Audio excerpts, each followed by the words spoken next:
Hi everybody. Tonight I would like to invite you to drift slowly into a realm veiled in shadows, a world where hidden powers move unseen beneath the surface of history, guiding the fate of empires and whispering into the ears of kings and commoners alike. This is a story about the Illuminati, not as a fleeting legend or whispered conspiracy, but as a secretive force, quietly shaping the destiny of the world for centuries. Over the course of these gentle unfolding chapters, we will journey into a parallel history, told not with haste but in soft, lingering words, allowing curiosity and wonder to cradle you into rest. In this story, the Illuminati are not merely a myth, nor are they the exaggerated villains of popular lore. They are a society born from knowledge, swathed in ancient rites, moving carefully through the currents of human ambition. Our tale begins in a quiet corner of medieval Europe, beneath a sky powdered with silent stars, where a young scribe named Elias, a man of gentle heart and curious mind, unwittingly stumbles upon a secret buried within ink and parchment. Elias lived in the city of Lyra, a place you will not find on any map today. Nestled among the mist-laden hills of what we now call southern France, Lyra was a town foughten by wars and untouched by the clangour of distant kings. Its streets wound gently between houses of soft grey stone, their roofs curved like the brows of ancient monks. The air always smelled faintly of lavender and rain, and the people moved with the calm patience of those who trusted the seasons and little else. Elias worked in the scriptorium of St. Armand's Abbey, a modest building pressed against the hillside, its walls cooled by ivy and shaded by tall whispering trees. By day, he copied manuscripts for the monks, hours of careful labour that left his fingers ink-stained and his eyes dim. By night, when the abbey fell into a hush, he lingered beside the candle's soft glow, tracing the old letters not for duty, but for wonder. It was on one such evening, as a soft wind hummed against the windows, that Elias discovered a page unlike any other. It was hidden deep within a brittle volume of philosophy, bound in faded leather, forgotten on a high shelf thick with dust. The page was unlike the others, not a printed script nor a monk's steady hand, but a lattice of strange symbols, drawn in a style half familiar, half foreign. Circles interwoven with ancient letters, delicate spirals tucked beside the marks of constellations. His heart stilled as his eyes roamed the surface of that parchment, sensing without knowing that this was not a mere decorative cipher. He traced the ink with trembling fingers, noticing that it had a peculiar sheen even under the soft candlelight. And in the faint lines around the page's border, almost invisible at first glance, lay words in Latin that read, "The eyes see only what the heart dares believe." Elias did not sleep that night. He kept the page hidden beneath his tunic, and as dawn bled softly into the sky, his thoughts were no longer his own. A gentle dread stirred beneath his curiosity, a quiet whispering in the back of his mind. Was this some lost work of ancient scholars, or the mark of something far deeper? The next morning, as the abbey stirred and the monks began their quiet rituals, Elias approached Brother Matthias, the eldest of the scribes, a man whose beard flowed like the white of mountain snows, and whose eyes saw through more than ink. "Brother Matthias," Elias whispered, drawing near as the morning light played gently across the stone floor, "I have found something." The old monk looked upon him with a softness that never quite masked a deeper wisdom. "Then you must decide," Matthias replied, without asking to see it. "Some pages are better left unread. But curiosity in a heart as young as Elias's does not sleep easily. And so that evening, beneath a sky humming with the first stars of summer, Elias returned to his chamber, locking the door gently behind him. He unwrapped the page upon his writing desk and began to study its lines with all the care of a devoted scholar. What unfolded before him was no mere cipher. With a scholar's patience and a seeker's heart, he deciphered patterns that whispered of places he had never known, maps drawn within circles, stars aligned in ways forbidden by the monk's teachings. He saw, in faint notations beside the symbols, references to an order known only as Illuminatos Ordo, written in Greek and Latin, sometimes folded into Hebrew glyphs. They spoke of a gathering of minds older than kingdoms, men and women who met in the shadows of ancient temples and beneath the marble halls of forgotten cities. Their purpose was not domination, nor riches, but the quiet steering of human fate. ensuring that knowledge remained with those wise enough to wield it gently, and that the hands of reckless kings were guided by unseen counsel. And then, at the very bottom of the page, barely a whisper in ink, Elias read a name, the Eye of Lyra. His heart faltered, for this was no distant myth or relic of another age. This was here, now. Elias leaned back in his chair, the candle flickering softly against the hush of the room. Somewhere beyond these walls the Order lived, and perhaps they watched. With that soft, unsettling realization, the world he knew, a world of ink, of gentle prayers, of sleepy abbey walls, began to dissolve, like mist under the first touch of morning light. And so our story begins. The days that followed drifted past Elias like autumn leaves upon a silent brook, yet beneath their calm a new tension stirred, a quiet current of unease woven between his breaths, tightening ever so slightly with each passing hour. He carried on with his daily work, copying texts in the abbey's scriptorium, where the air smelled of old ink and polished oak. Brother Matthias would pass by now and then, offering a soft word or a quiet nod, but Elias noticed something new in the old monk's gaze, a faint glimmer, as though Matthias now saw a different man before him. Whether it was caution or silent understanding, Elias could not tell. The page he had discovered remained hidden beneath the floorboard of his chamber, wrapped in soft linen. Every night, before the world surrendered to dreams, he would retrieve it, tracing its symbols with a slow, reverent touch. It became a secret ritual, known only to him and the silent walls that bore witness. But secrecy is a fragile veil. On the fourth evening after his discovery, as the sky swelled with a tapestry of gentle indigo and fading gold, a soft knock echoed upon Elias's chamber door. He froze, heart tightening, fingers curling instinctively over the hidden page. "Brother Elias?" The voice was calm, male, gentle like a prayer spoken in the dark. He exhaled slowly and tucked the linen-wrapped page back beneath the floorboard before rising to open the door. Standing before him was a man he had never seen before, tall, robed in soft, earthen tones that marked neither monk nor noble. His face was lined, yet his eyes were clear, like shallow lakes reflecting a winter sky. "I am Father Lucien," the man said, offering a shallow bow. "I've come from the Cathedral of Valtesse. May I enter?" Elias hesitated. Valtesse lay leagues away, a place of learning and whispered intrigue.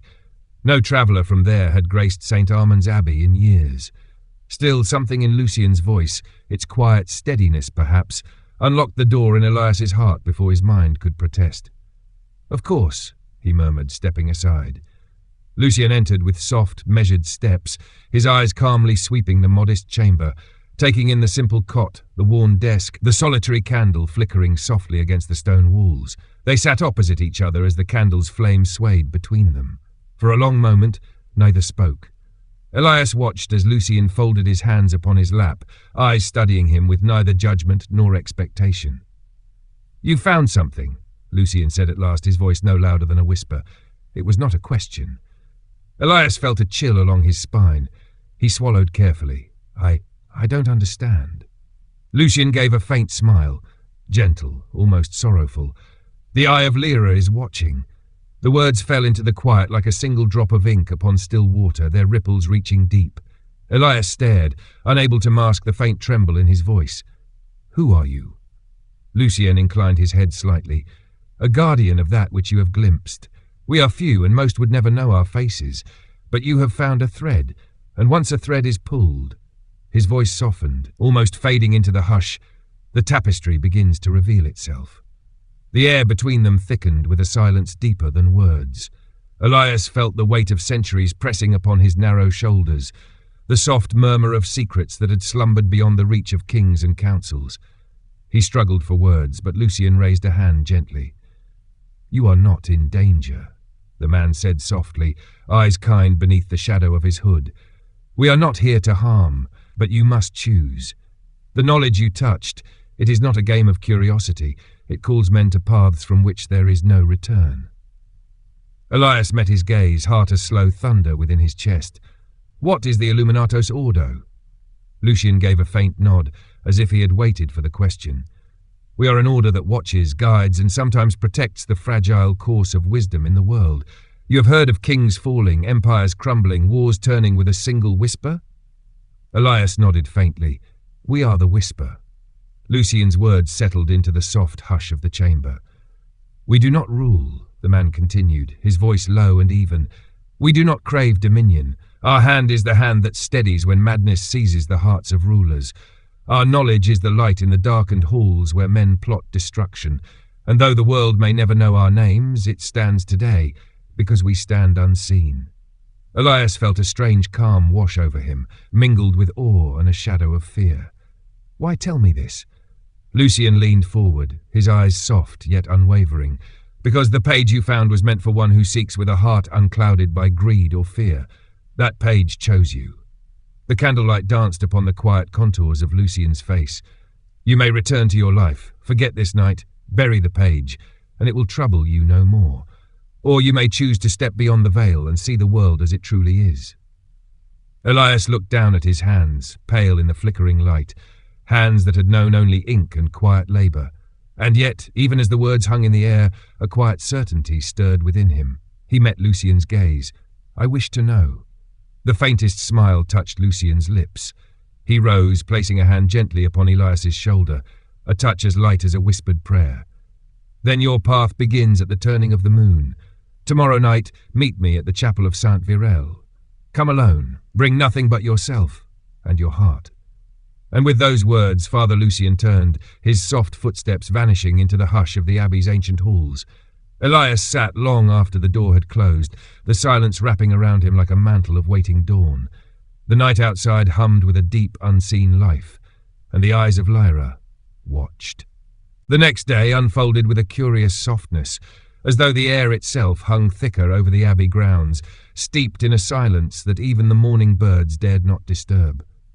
Elias moved through his tasks with quiet diligence, his hands steady over the worn vellum, his quill gliding through the familiar motions of ink and scripture.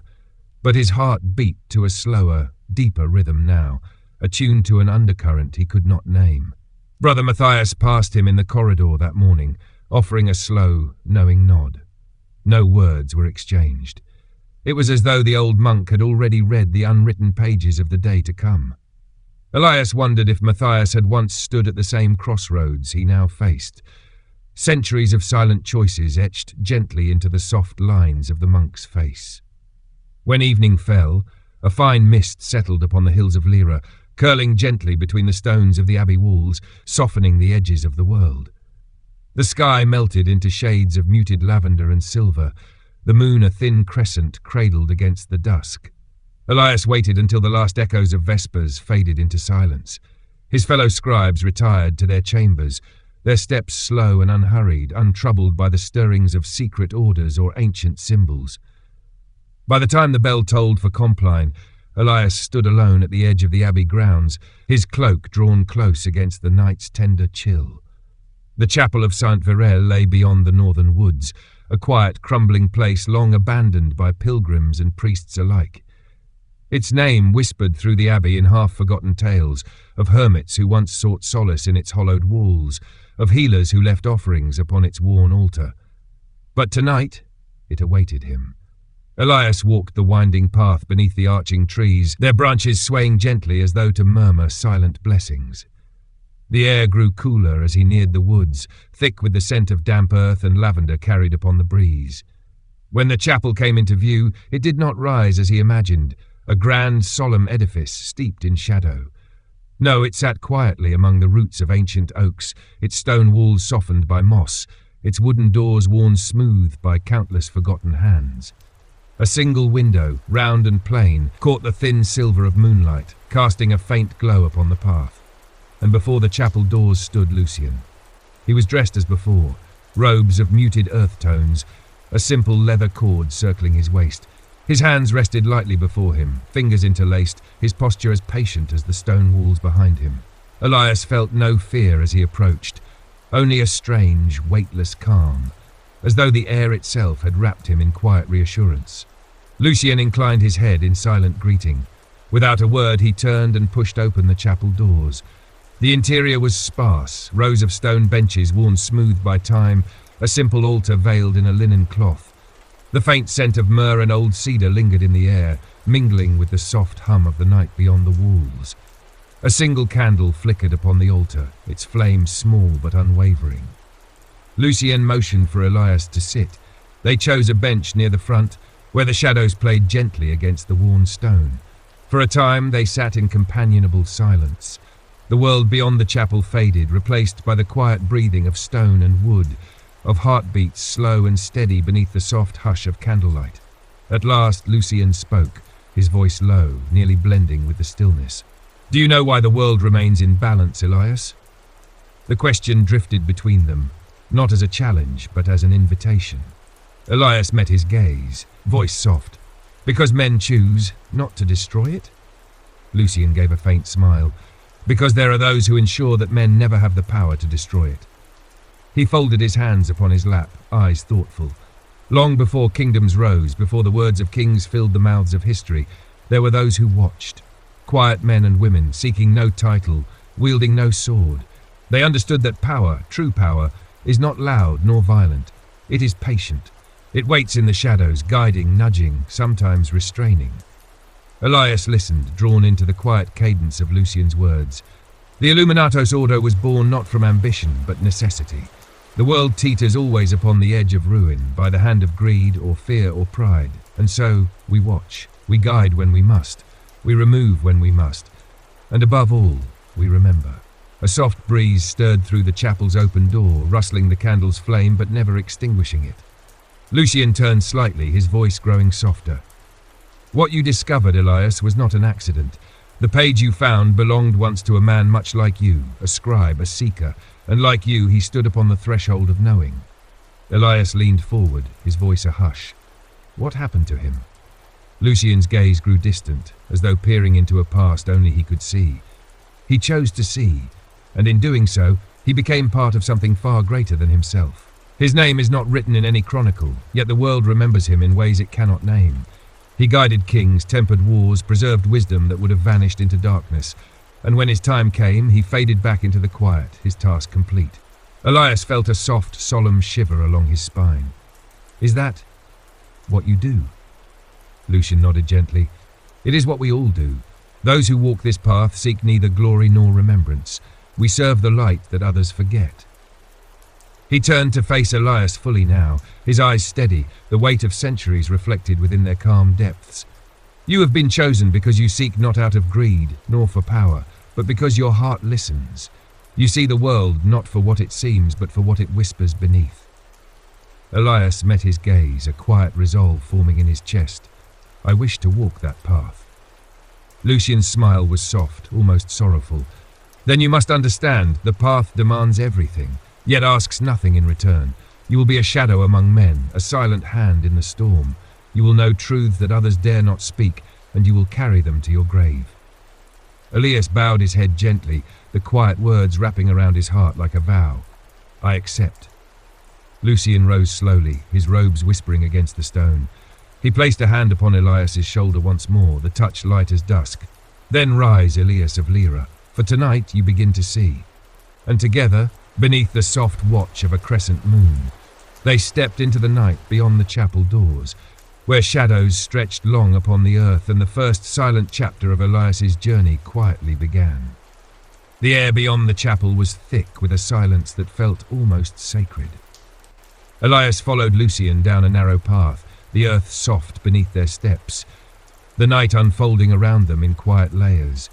The moon cast slender rays between the trees, pooling silver upon the mossy ground. They walked without words, their footsteps hushed against the soft earth, as though even the sound of voices might disturb the hidden rhythm of the world around them. The forest pressed gently on either side, branches arching like the ribs of some ancient cathedral, their leaves trembling softly beneath the brush of a nocturnal breeze. After some time, Lucien slowed his pace. Before them lay a clearing, simple and unmarked, except for a single stone set upright at its centre. The stone stood no higher than a man's waist, weathered and softened by years of wind and rain. Upon its surface, faint carvings lingered, symbols that Elias recognized in part from the strange page hidden beneath his chamber floor. Interlocking circles, stars framed within quiet sigils, letters from tongues that had long since slipped into the hush of forgotten history. Lucien turned to him, his voice low. This is the first mark, the place where each of us begins. Elias stepped closer, drawn by a quiet pull he could neither explain nor resist. The carvings seemed alive beneath the thin veil of moonlight, pulsing faintly with a life beyond the reach of his eyes. Lucian placed a hand upon the stone, his touch reverent. Here, we vow to watch, to guide, to protect what must endure and let perish what must fall. He turned his gaze to Elias, eyes reflecting a calm both deep and endless. This vow binds us not with chains, but with trust.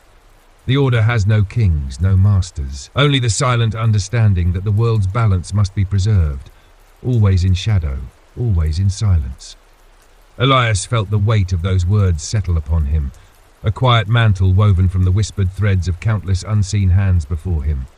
Lucian stepped back. Kneel.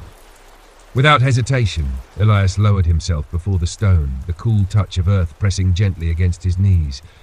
The quiet hum of the night seemed to draw closer, wrapping him in a hush that throbbed softly in his ears. Lucian's voice flowed around him, calm and steady. "Speak the words you know to be true." Elias closed his eyes, breathing slowly, and when he spoke, his voice was soft, but it did not falter.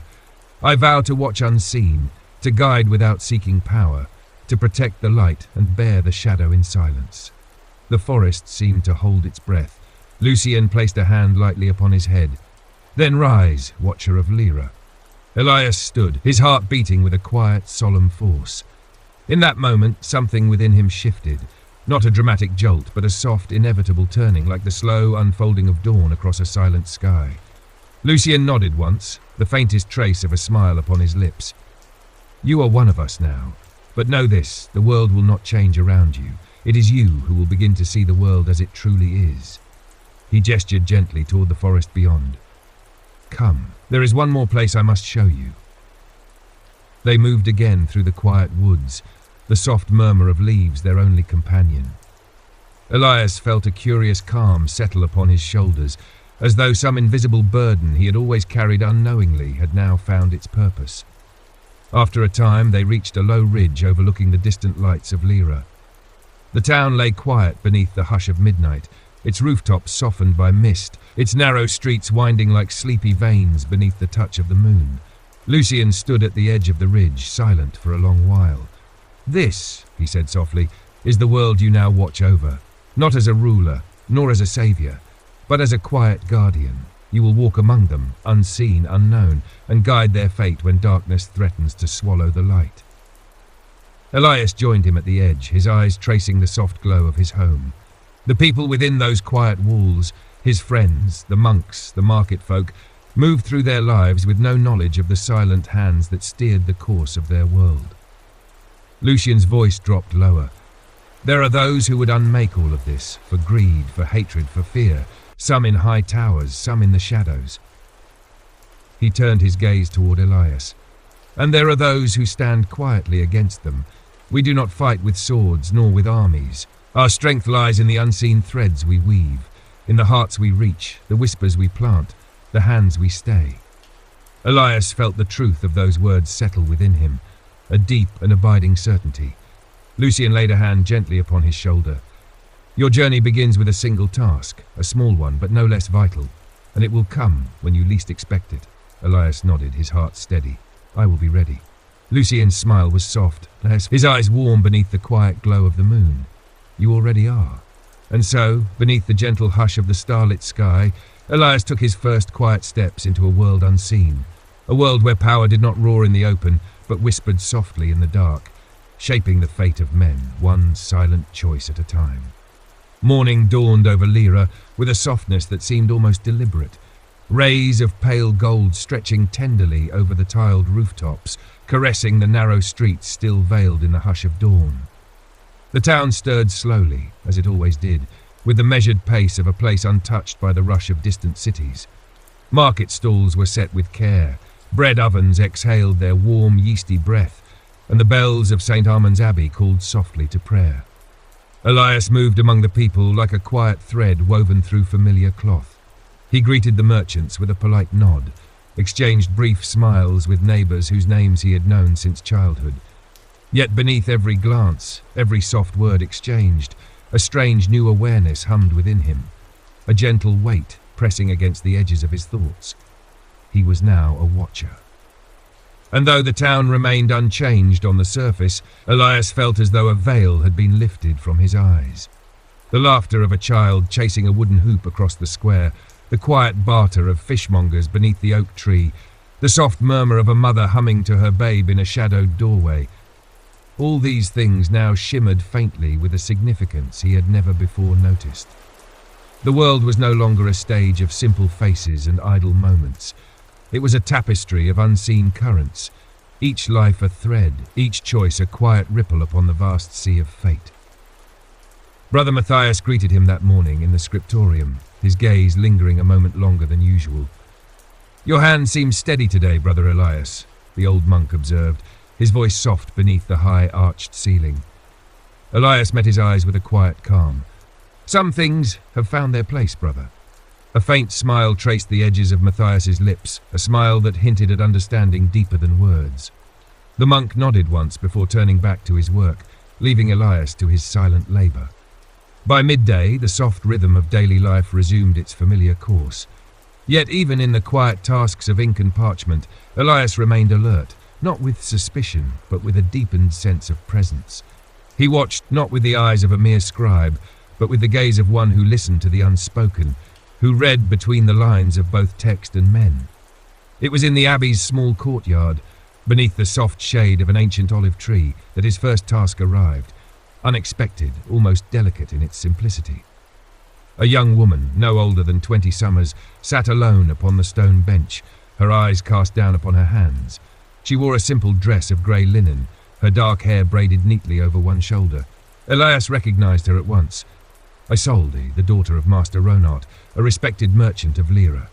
He had seen her often, moving with a quiet grace through the market square, her face gentle, her laughter soft as the spring rain. But today, her expression held none of that warmth. Her hands trembled faintly, fingers twisting a worn piece of cloth between them. Elias paused, an unspoken pull anchoring him to the spot. There was nothing unusual in the scene, a young woman in quiet reflection, perhaps troubled by some small grief. Yet the air around her felt different, as though the world itself leaned subtly toward her sorrow. He stepped forward, careful not to disturb the stillness. "Good day, Lady Isolde," he said gently, his voice a soft ripple in the quiet air. She looked up, startled at first, before offering a faint, uncertain smile. "Brother Elias," she greeted, her voice edged with a quiet hesitance. "I did not expect company." Elias met her gaze with steady calm. "Forgive me, I did not mean to intrude.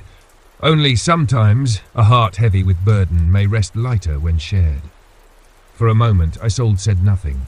Then, as though the weight of her silence had grown too much to bear, she exhaled slowly, the cloth falling limp between her fingers.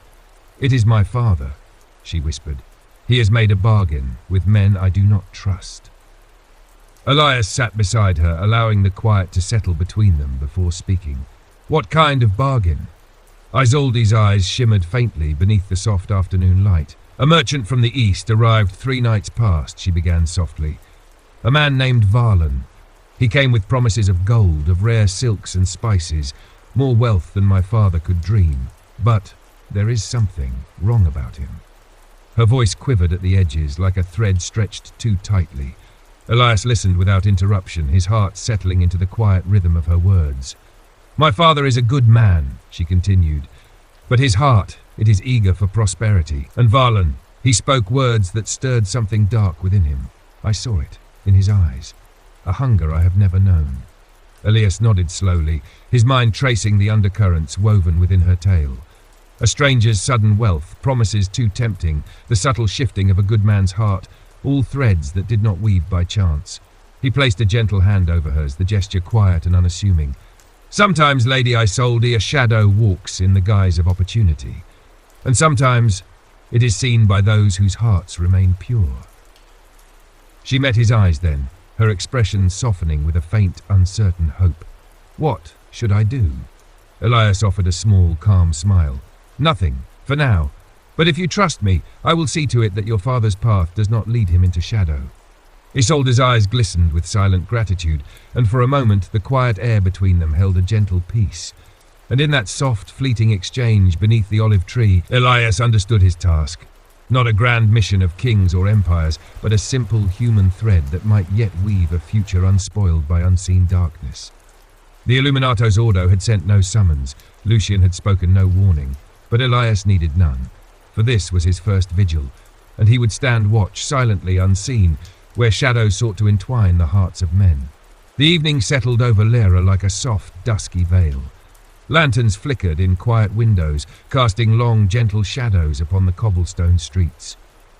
The town moved with its familiar rhythm, the low murmur of merchants packing away their goods, the faint clatter of hooves against stone, the muted laughter of children called in from play. But beneath that tranquil surface, Elias moved with a different purpose. After parting from Isolde, he lingered in the scriptorium only long enough to complete his daily tasks. As the last lines of ink dried upon the vellum, he closed the manuscript, gathered his modest satchel, and stepped quietly into the night. The market square, now near empty, carried only the faintest echoes of the day's business. Elias crossed it with unhurried steps, his eyes tracing the paths between stalls, noting with calm precision the faces that passed him. A pair of farmers sharing a muted conversation, an old woman tending a basket of wilted herbs, a young boy darting between shuttered stalls, each a thread in the quiet tapestry of the town. But none drew his gaze as the figure who stood alone at the far end of the square. A man, tall and thin, dressed in a cloak of dark eastern weave. His posture spoke of easy confidence, shoulders straight, head slightly bowed as though in patient thought. He leaned casually against the corner of a tavern, his eyes half-shadowed beneath a wide-brimmed hat, eyes that seemed to drift lazily over the square, yet never lingered too long in any one place. Varlin. Elias watched from beneath the soft cover of a neighbouring awning, his presence shielded by the thickening dusk.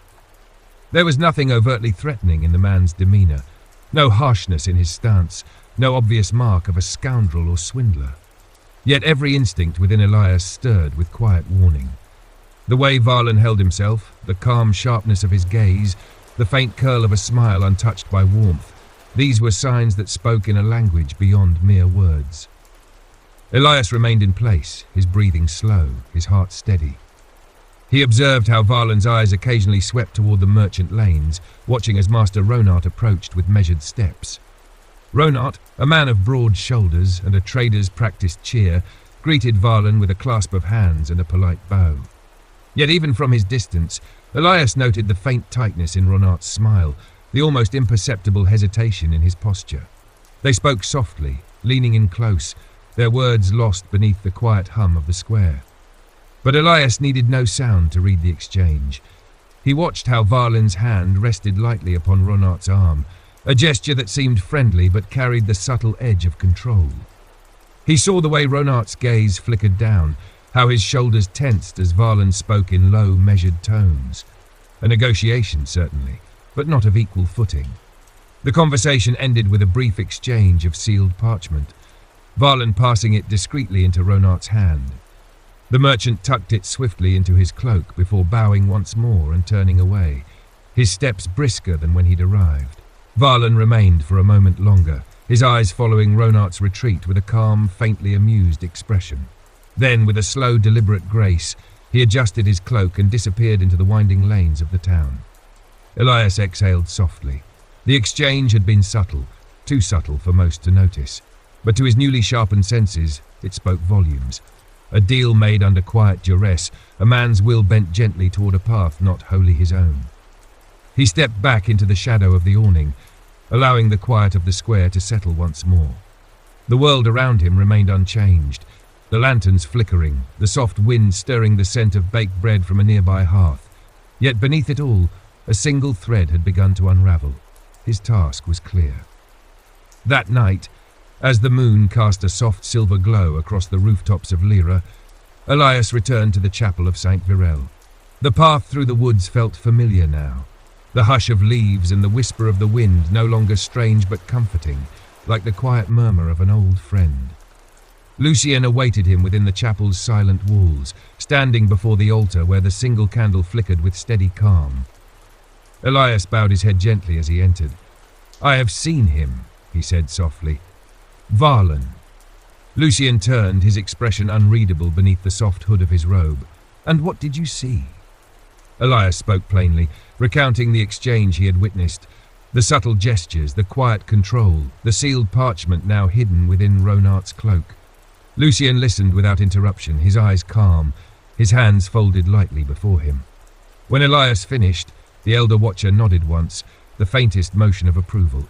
"You see well," Lucien murmured, "and you read beyond what lies upon the surface. That is the heart of our task." He stepped forward, his gaze settling gently upon Elias. "Tomorrow, you will do nothing. You will watch again, and the next night you will follow. Not as a hunter, but as a shadow, you will learn who Varlin meets, where he goes, and what he seeks within our town. And only when the path becomes clear will you act." Elias met his gaze with quiet resolve. "And if the path does not?" Lucien's smile was soft, his voice a murmur in the stillness.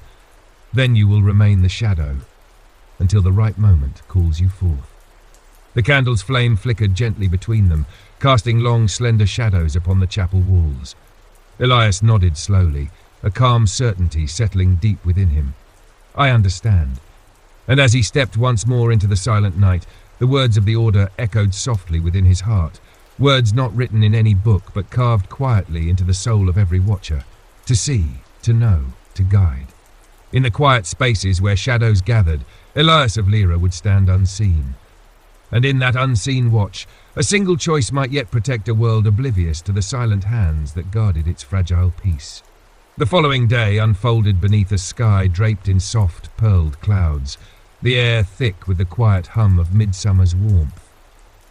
Elias moved through the streets of Lyra with the silent purpose of a man who belonged wholly to the world around him, yet whose heart remained tethered to an unseen realm beyond it. He walked the market square once more, the rhythms of daily life flowing around him in familiar patterns. The soft clang of a blacksmith's hammer echoing from the southern lane, the mingled scents of rosemary and fresh bread wafting from the baker's stall, the muted murmur of merchants bartering in practiced tones. But amidst these simple melodies of town life, Elias listened for the quieter notes, the soft, discordant threads that most would overlook. A glance held too long, a gesture too careful, a word dropped into the air and quickly swallowed by silence, and always, he watched Varlin. The Eastern merchant returned to the square by midday, moving with the same slow, measured grace that had marked him the evening before.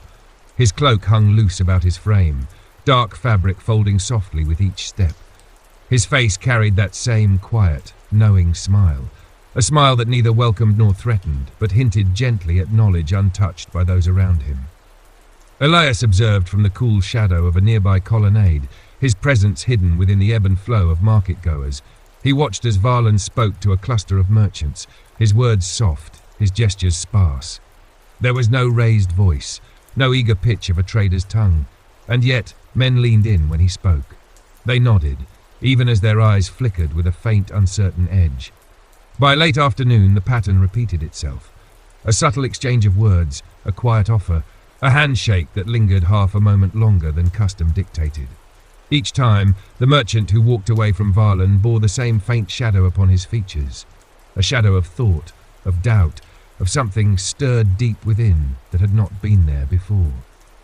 Elias followed the thread with patient care, his steps measured, his gaze soft and unintrusive. He learned the merchants' names, watched the shifting tides of their moods, the way their usual cheer dimmed after each encounter, the faint tightening of shoulders, the subtle glance over one's shoulder. It was not mere business that Varlin offered. It was influence, a whisper woven into words, soft as silk, yet binding as iron.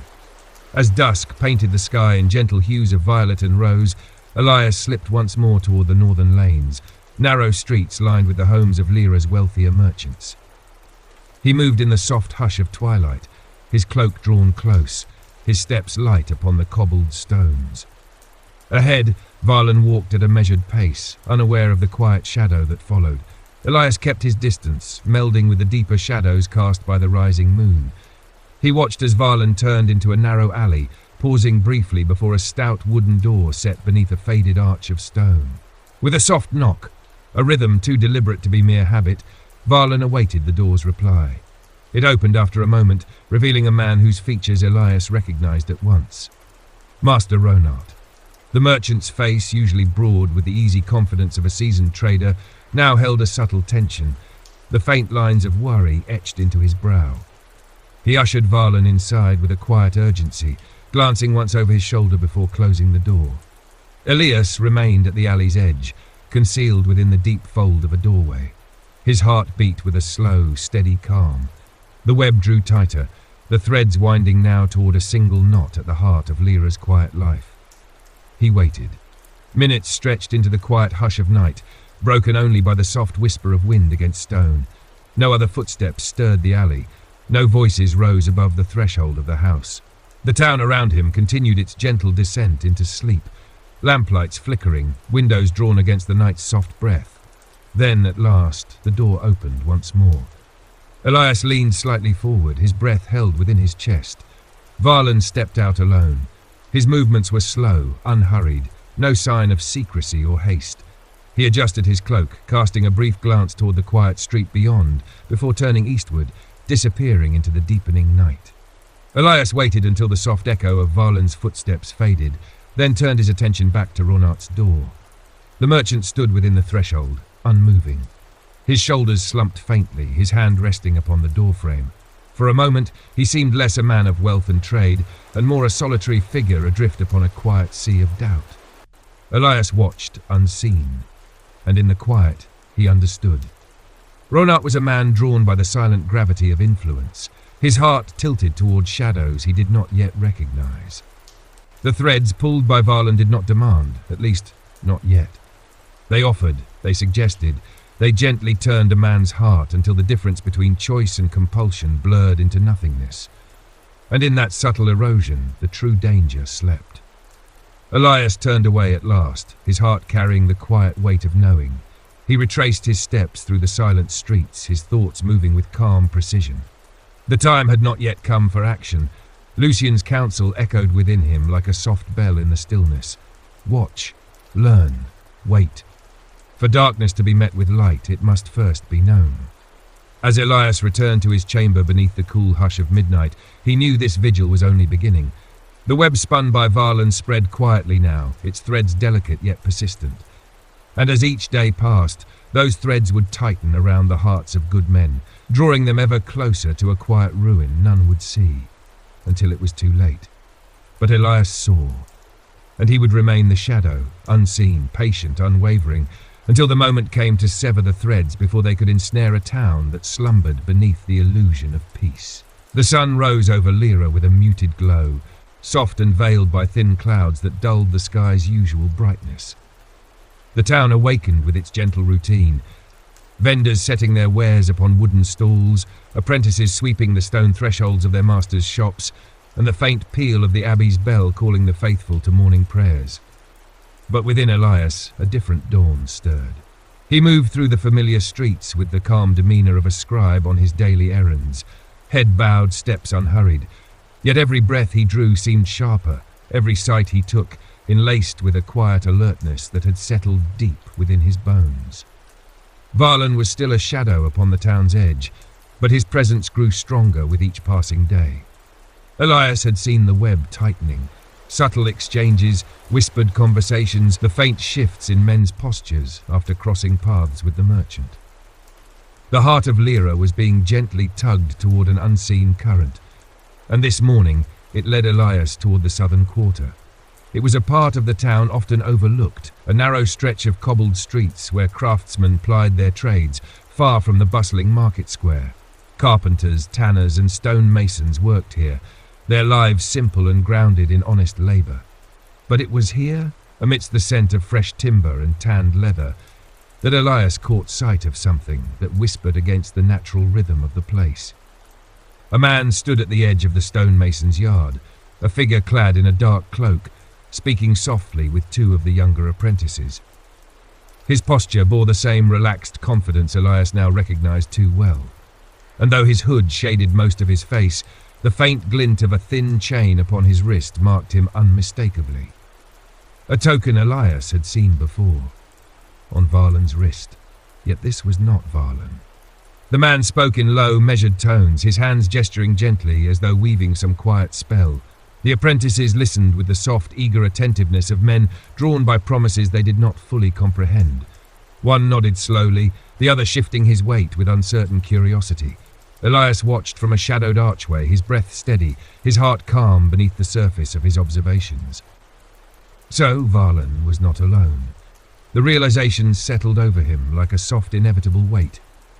The influence that slithered into Lyra's heart came with many hands, and not all would bear the same face. The dark-cloaked man gave the apprentices a parting word and clasped their shoulders with a friendly, practiced ease before moving on. His steps carried him toward the narrow southern lane that wound past the Weavers' quarter, one of the quieter paths seldom travelled by the town's watchmen. Elias followed. His pace remained even, his steps light upon the worn stone. The man ahead moved with an unhurried grace, pausing now and then to exchange a quiet word with passers-by, always with that same soft smile, always with a calm that spoke of quiet confidence. They crossed into the shadow of the Weavers' quarter, where the looms clicked softly behind closed shutters and the scent of dyed cloth hung faintly in the air. Here Elias closed the distance carefully, remaining just at the edge of sight. The man entered a narrow shop front, a weaver's house known for its fine silks, run by a family Elias had known in passing. He waited a long moment within the doorway before stepping inside, disappearing from view. Elias lingered across the street, half hidden beside a wooden cart laden with bolts of cloth. He could not risk entering, at least not yet. But his heart registered the quiet pattern now unfolding before him. Varlan's influence crept not just through the merchants, but through the tradesmen, the apprentices, even the common folk who carried the weight of Lyra's quiet prosperity, and it moved softly, through gentle words, through subtle gestures, through promises spun in tones so mild they left no trace of suspicion. He remained at his post until the man emerged once more, this time walking alone and unhurried back toward the heart of the town. Elias marked his face carefully, a narrow jaw, a faint scar at the temple, eyes dark as polished onyx beneath a calm, unreadable brow. Their paths did not cross. Elias watched as the man melted back into the gentle flow of Lyra's life, a ripple lost among 1,000 others. But the web tightened.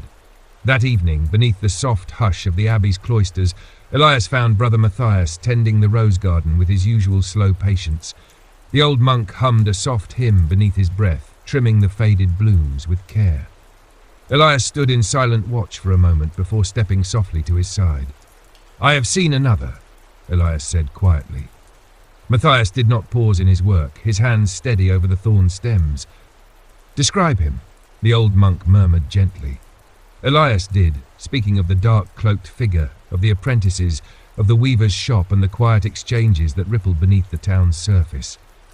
Matthias listened, his expression calm, his eyes never straying from the roses. When Elias finished, the monk spoke softly, as though offering a reflection upon the flowers before him. "The roots of corruption seldom grow alone. Where there is one, there are many, and where many gather, a harvest soon follows." He glanced toward Elias, his gaze deep with quiet understanding. "You have begun to see, and soon you will be called to act." Elias met his gaze with a calm resolve. "I am ready." Matthias's smile was faint, almost sorrowful. "No, child, you are patient, and that is better." With a gentle nod, the old monk returned to his roses, humming once more beneath the soft veil of evening, and Elias stood silent beneath the creeping shadows of the cloisters, knowing in his heart that the threads entwining Lyra now carried a silent weight, a weight he had been chosen to bear. For when the harvest of shadows came, he would stand ready, not with sword or shield, but with eyes that saw beyond, and a heart that remained steadfast in the quiet watch entrusted to him. Night fell gently over Lyra, casting the town in a soft veil of silver and shadow. The streets quieted under the hush of evening, their stones cooling beneath the soft breath of a northern breeze. Lamps flickered in high windows, casting slender beams across narrow lanes, while faint wisps of hearth smoke curled lazily into the sky. Elias moved through the silent streets, with steps that barely disturbed the settled calm. The night no longer felt like a curtain drawn over the world, but like a companion walking beside him, a silent witness to his quiet vigil. He followed the path Lucian had taught him, blending with the soft murmurs of the night, seeing without being seen.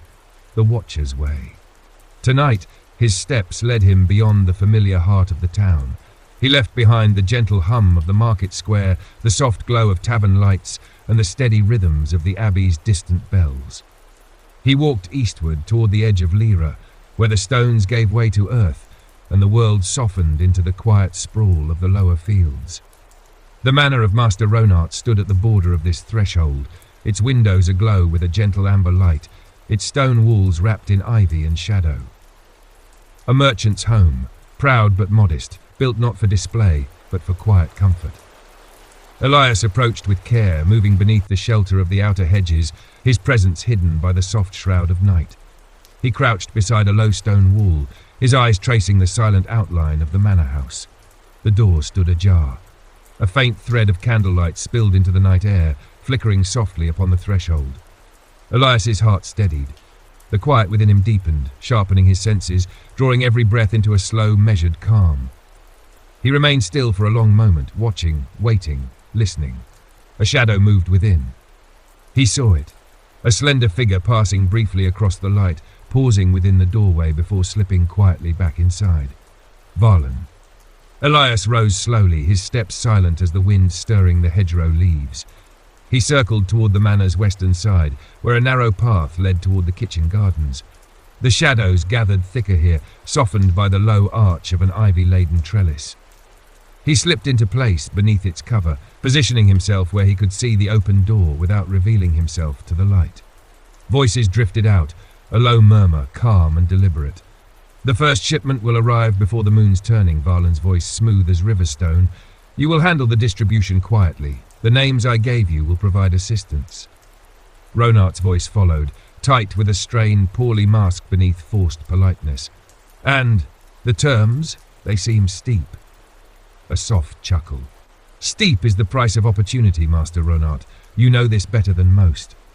A pause stretched, quiet and tense. "And if I refuse?" Ronart asked softly. Another pause. Then Varlin's voice, cool and almost gentle. "Refusal is unwise. There are others who would be eager to claim what you might discard, and there are whispers, even in quiet towns such as this, that sometimes fortune turns not by gold but by favor." The words carried a weight beyond mere business, a soft, veiled warning wrapped in the calm tones of polite conversation. Elias felt the faintest tightening within his chest, not fear but a sharpened clarity. The web had begun its silent tightening, and Ronart stood at its center. Ronart's answer came, subdued and hollow. "I will consider it." The soft scrape of a chair against stone echoed faintly. Varlin's voice followed, low and smooth. "Excellent. I look forward to your wise choice." Elias slipped back into deeper shadow as the conversation ended. Moments later, the door opened quietly, and Varlin stepped into the night. He moved with that same unhurried grace, his cloak folding around him as he adjusted the clasp at his shoulder. His eyes swept once across the courtyard before he turned toward the winding path that led back into the heart of Lyra. Elias remained hidden, his breath soft, his presence veiled within the hush of the garden's shadow. He watched as Varlin's figure melted into the soft arms of the night, one shadow among many, drifting unnoticed through the silent weave of the town. When the silence settled once more, Elias stepped lightly from his place of hiding, moving toward the open door of the manor. Within, Ronart sat alone at the long oak table, his hands folded upon the polished surface, his gaze fixed upon the empty hearth. The light of a single candle flickered beside him, casting gentle shadows across the worn lines of his face. He looked not like a man of power, nor a merchant of influence. He looked tired. Elias stood at the threshold, silent. He made no sound, yet after a moment, Ronart's eyes lifted and met his. For a heartbeat they stared at one another, one man cloaked in quiet, the other wrapped in weary uncertainty. Ronart did not speak, and Elias only offered a single, slow nod, a gesture soft and calm, a quiet affirmation seen but not spoken. Then, without a word, he stepped back into the night. As the door drifted softly shut behind him, Elias felt a calm certainty settle within his heart. The threads had begun their silent weaving, but in that weaving he now stood watch, not as a meddler, nor as a saviour, but as a quiet guardian of balance, unseen, patient, unwavering. The first knot in the web had been tied, and with silent steps, Elias would trace its pattern to the very heart of shadow, until the moment came when the web would be undone. Dok chum rai, trum nyet nyang. Elias stood before the low-walled courtyard at the centre of an old manor house, deep within the misty folds of the Ardennes forest. The morning air was crisp, carrying the gentle scent of wet moss and fallen leaves. His breath formed little clouds in the pale light, and he steadied himself against the carved stone pillar that had witnessed countless clandestine gatherings. Within the manor's walls lay one of the lesser-known sanctuaries used by the Order of the Hidden Eye, an organisation of light and shadow that stood in uneasy parallel with the Illuminati. To Elias's mind, this place felt like home and prison at once. He recalled the brittle parchment letter he had received 11 nights earlier. No signature, yet the seal bore the emblem of his lineage, 2 entwined serpents forming an unbroken infinity. The letter spoke cryptically of a fracturing within the Order, and the key at Grove's End. Elias had been summoned to witness something momentous. And now, as the slow dawn seeped through narrow windows, he realized that the key was not a mere object, but a test profound enough to tremble the foundations of belief. The courtyard's silence was shattered by footsteps echoing on flagstones. He watched as Seraphine Blackwood emerged from the eastern wing. A tall, willowy woman, she moved with languid grace, her dark hair brushing the mossed stone, her sharp eyes glinting like onyx. She wore the silvery blue cloak of a senior initiate, edged in lilac thread, a signifier of her deep arcane studies within the Order. Elias's heart quickened. Seraphine had shared with him more than once her doubts about the Illuminati's ever-tightening grip on hidden knowledge. They were allies in curiosity, and perhaps something more. Seraphine paused, her gaze falling on Elias in acknowledgement. No words passed between them, for on such occasions silence was language enough. Within moments, the heavy wooden doors at the west wing opened, and 5 robed figures filed out, led by Archon Lucien Dupont. He was a man both venerated and feared, wrinkled countenance, silver-streaked hair, and eyes as cold and calculating as a falcon's. His robes, deep violet with gold accents, denoted his rank as Keeper of Rights. Elias had served under Lucien once, a decade ago, before he had departed to trace his own lineage's secrets. Now reunited, their visages reflected divergent journeys, one shaped by institutional wisdom, the other by wandering insight. Lucien inclined his head to both Elias and Seraphine. "The blossoms of dawn reveal all things," he murmured, voice calm, resonant, "but only to those who observe with clear hearts." Elias swallowed. "I am ready." Lucien gazed into the wan garden light. "Then watch, Elias. Watch and remember." He made a small gesture. The other 4 robed figures carried from within the manor's bowels a dark wooden chest bound in iron, ancient craftsmanship, riddled with glyphs none in Elias's father's notes had decoded.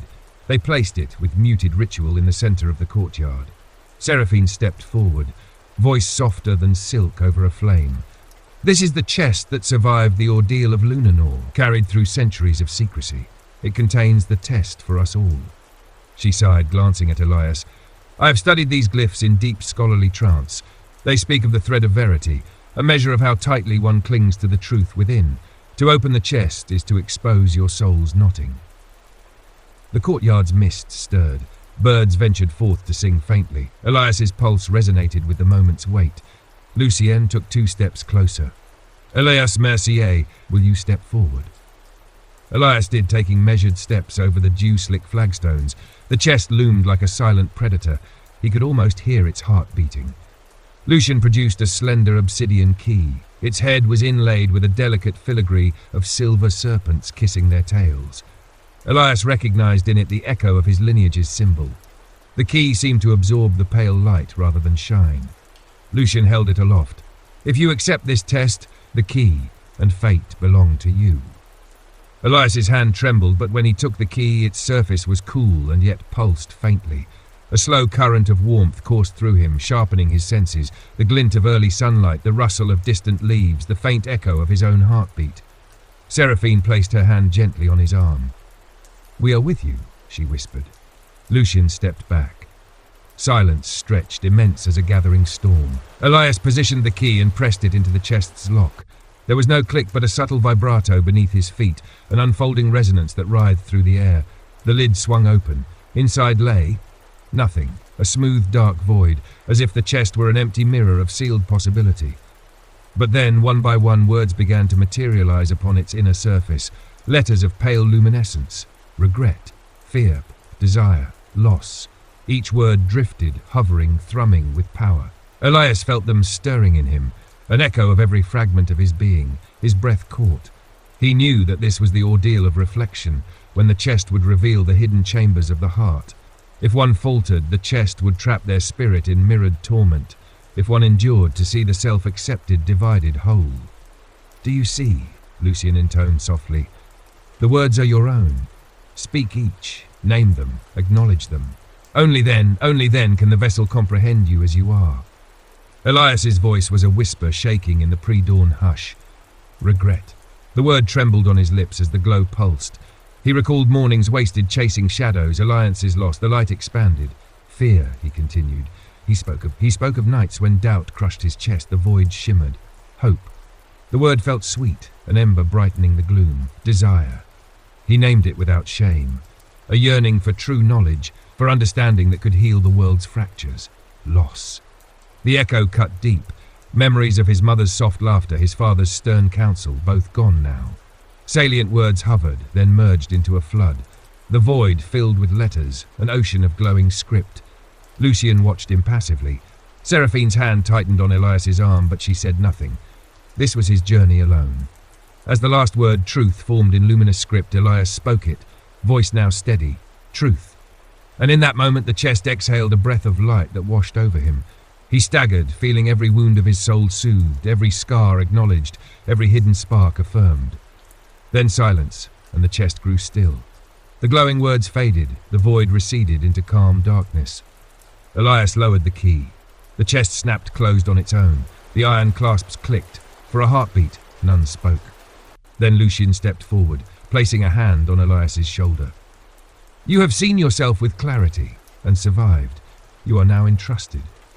Elias exhaled fully into the early sun, uncertain yet undimmed. Seraphine's eyes glistened, pride and relief entwined. The other initiates bowed solemnly, their candles extinguished. In the distance, a church bell tolled, soft and remote, as if marking the dawn of an unseen age. Lucian spoke again, voice low. "Our order and the Illuminati stand upon a blade's edge. Knowledge is fracturing, alliances shifting. Soon, even as Elias here bears witness, the world beyond these walls will echo our test. Darkness and illumination both are necessary, but now we must choose which will lead." Elias looked upon the assembled faces, those who had hidden truth under layers of ritual and law, those who had built sanctuaries of secrecy, and he felt the weight of what he carried. The key, though returned to Lucian's keeping, still pulsed in his hand for one fleeting moment, an echo of possibility, of power to open not just chests but the world's locked hearts. He thought of Seraphine and the gentle conviction she carried, of Lucian, burdened by decades of guarded wisdom, of the chest's words, floating ephemeral yet real, how fragile and vital truth was. The dawn deepened, pale light turning golden, and the forest seemed to watch. "Let us prepare," Elias whispered, more to himself than any other, "for what must come." They lingered a moment more, then one by one, turned back into the manor, the Order's ancient hearth rising to greet them with quiet resolve. The courtyard stood empty once more, save for the chest, sealed and silent, guarding its secrets until another time. The days that followed the ordeal of reflection passed in a muted hush, as though the world itself were holding its breath. Deep within the folds of the Ardennes, where mist lingered long into the afternoon, and shadows fell soft against ancient stones, Elias Mercier remained within the walls of the manor. Yet though his feet walked those familiar flagstones, his heart wandered leagues beyond.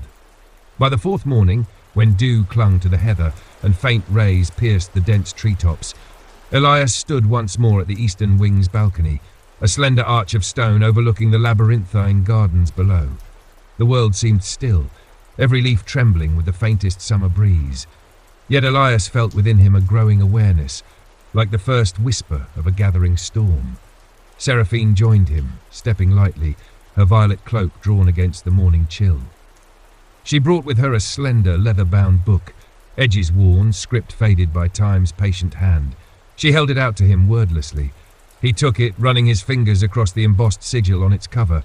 A circle divided by a single arrow, the ancient mark of the veiled Concord.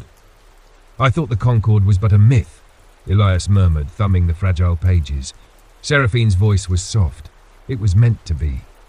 Within the pages unfolded a narrative older than the Order itself, a compact forged not by kings or priests, but by those whose hands moved unseen behind the world's most fateful decisions.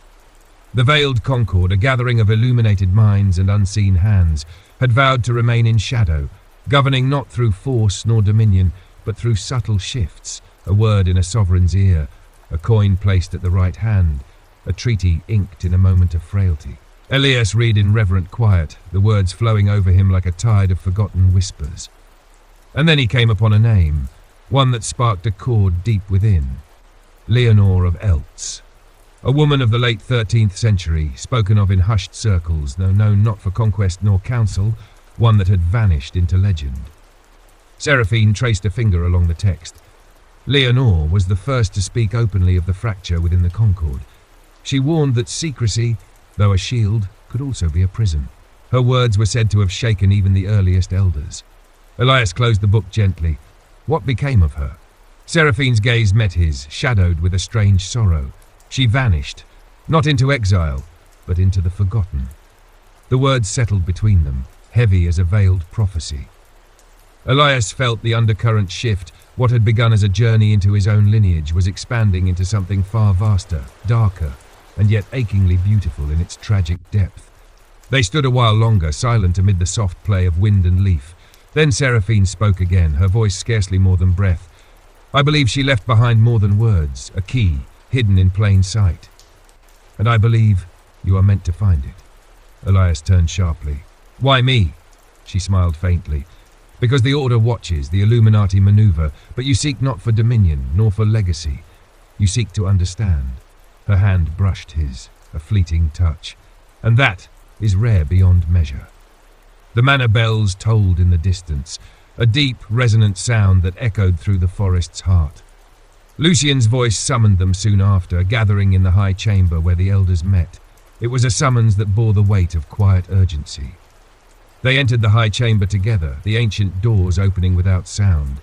Inside, the elders formed a semicircle around a great oaken table inlaid with symbols of old, the crescent and flame, the serpent and star. Lucien stood at the head, his eyes veiled but sharp. Without preamble, he spoke. "The Concord stirs, messages intercepted. The Illuminati move faster than we foresaw." A hush fell, thicker than the chamber's stone walls. Elias felt every heartbeat echo in his ribs. Lucien gestured to a parchment spread before him. On it, a ciphered letter, lines of intricate symbols twisting like interlocking serpents. Beside it, a faint sigil pressed into red wax, the eye eclipsed by a crescent blade. Elias leaned closer, his blood chilled. "That seal," he breathed, "it is not of the Order, nor of the Illuminati." Lucien nodded grimly. "No, it belongs to the Covenant of Ash, a sect we believed extinguished 3 centuries past." Murmurs rippled through the gathered initiates. The Covenant of Ash, whispered in legends as a shadow beneath even the darkest circles. They were said to worship oblivion, seeking to undo not merely power structures but the fabric of truth itself. Seraphine's hand found Elias's under the table, a quiet anchor amid a sea of mounting dread. Lucien's voice broke through the growing whispers. "They seek the sigil of Leonore, and they know it lies within our reach." The chamber fell deathly silent. Elias spoke, his voice low, steady. "Then they will come for us." Lucien's eyes bore into his. "They already have." He gestured, and from the shadows 2 figures emerged, cloaked, haggard. Elias recognized them instantly, messengers from the northern enclave. Their faces bore the pallor of near death, eyes hollow from sleepless flight. One dropped to a knee, voice raw. They took the sanctum at Greystone, burned everything. A gasp rose around the chamber. The sanctum at Greystone was a hidden archive, known only to the inner circle. Its loss was not merely a blow, it was a wound that bled knowledge and hope alike. Lucien's voice was steel wrapped in silk. The Concord fractures, the Illuminati tightens, the Covenant rises. His gaze swept across every face. "We stand upon a precipice none foresaw, save perhaps one." He turned to Elias. The chamber followed his gaze. "The sigil must be found. The legacy of Leonore must be preserved or destroyed. You, Elias Mercier, you will go." Elias met the Archon's eyes without falter. "And if I fail?" Lucian's answer was a whisper laden with centuries of consequence. "Then the world may never awaken again." The chamber fell into profound silence. The dawnlight shifted across the high chamber's ancient walls, painting them in fleeting gold. And in that moment, amid the hush of gathered legacies, Elias Mercier stepped forward, not as a mere seeker, nor as a solitary wanderer, but as the bearer of a quest older than even the Illuminati's veiled dominion. For the first time, he felt the full weight of unseen empires upon his shoulders, and the silent hope of those who had watched the world slumber far too long. And so began a journey that would carve shadows into history, a path whispered by ancients, guarded by the forgotten, and pursued by those who desired nothing less than the unravelling of all hidden truths.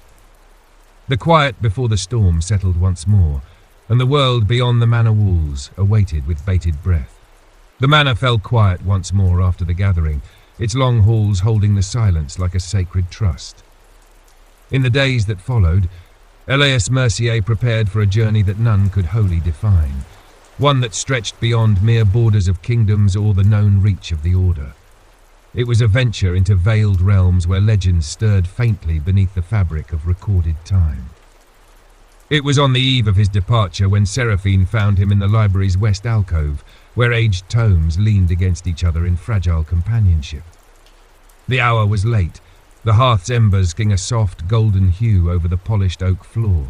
Elias sat with a map unfurled before him, an intricate weave of old trade routes, forgotten sanctuaries, and territories marked only by symbols known to a scarce few. Seraphine approached quietly, yet Elias sensed her presence before her shadow touched the map's edges. He looked up, meeting her gaze, eyes deep as an untouched well, filled with questions that words could not capture. "I feared you would leave without a word," she murmured. Elias smiled faintly, closing the leather-bound journal he had been marking. "I would not dare risk your wrath, or your silence." She allowed a soft chuckle, though the weariness beneath remained. She glanced down at the map, tracing a slender finger along a winding path etched faintly in faded ink. Grove's End and beyond. Her eyes lifted again. "You seek what few even believe still exists." Elias folded the map with care, as though it were a living thing. "The sigil may be hidden there, or its echo. I don't expect certainty, only hope." Seraphine sat opposite him, folding her hands upon the table's edge. "I have read of Grove's End, a place not marked by compass nor mapped by stars. Travellers speak of it in hushed riddles. Some say it moves, others that it lies beneath the world's skin, waiting for those with eyes to see beyond the veil." Elias considered this in silence. The idea of a place shifting with belief was no stranger to him. After all, had he not seen the ordeal's chest reveal truths woven from within his own heart? Seraphine continued, her voice barely above a whisper. "There is one who may know more. A keeper of law, a man exiled long before the schism of the orders. They say he wanders the shadow marches, living among the broken stones of the old frontier." Elias nodded slowly.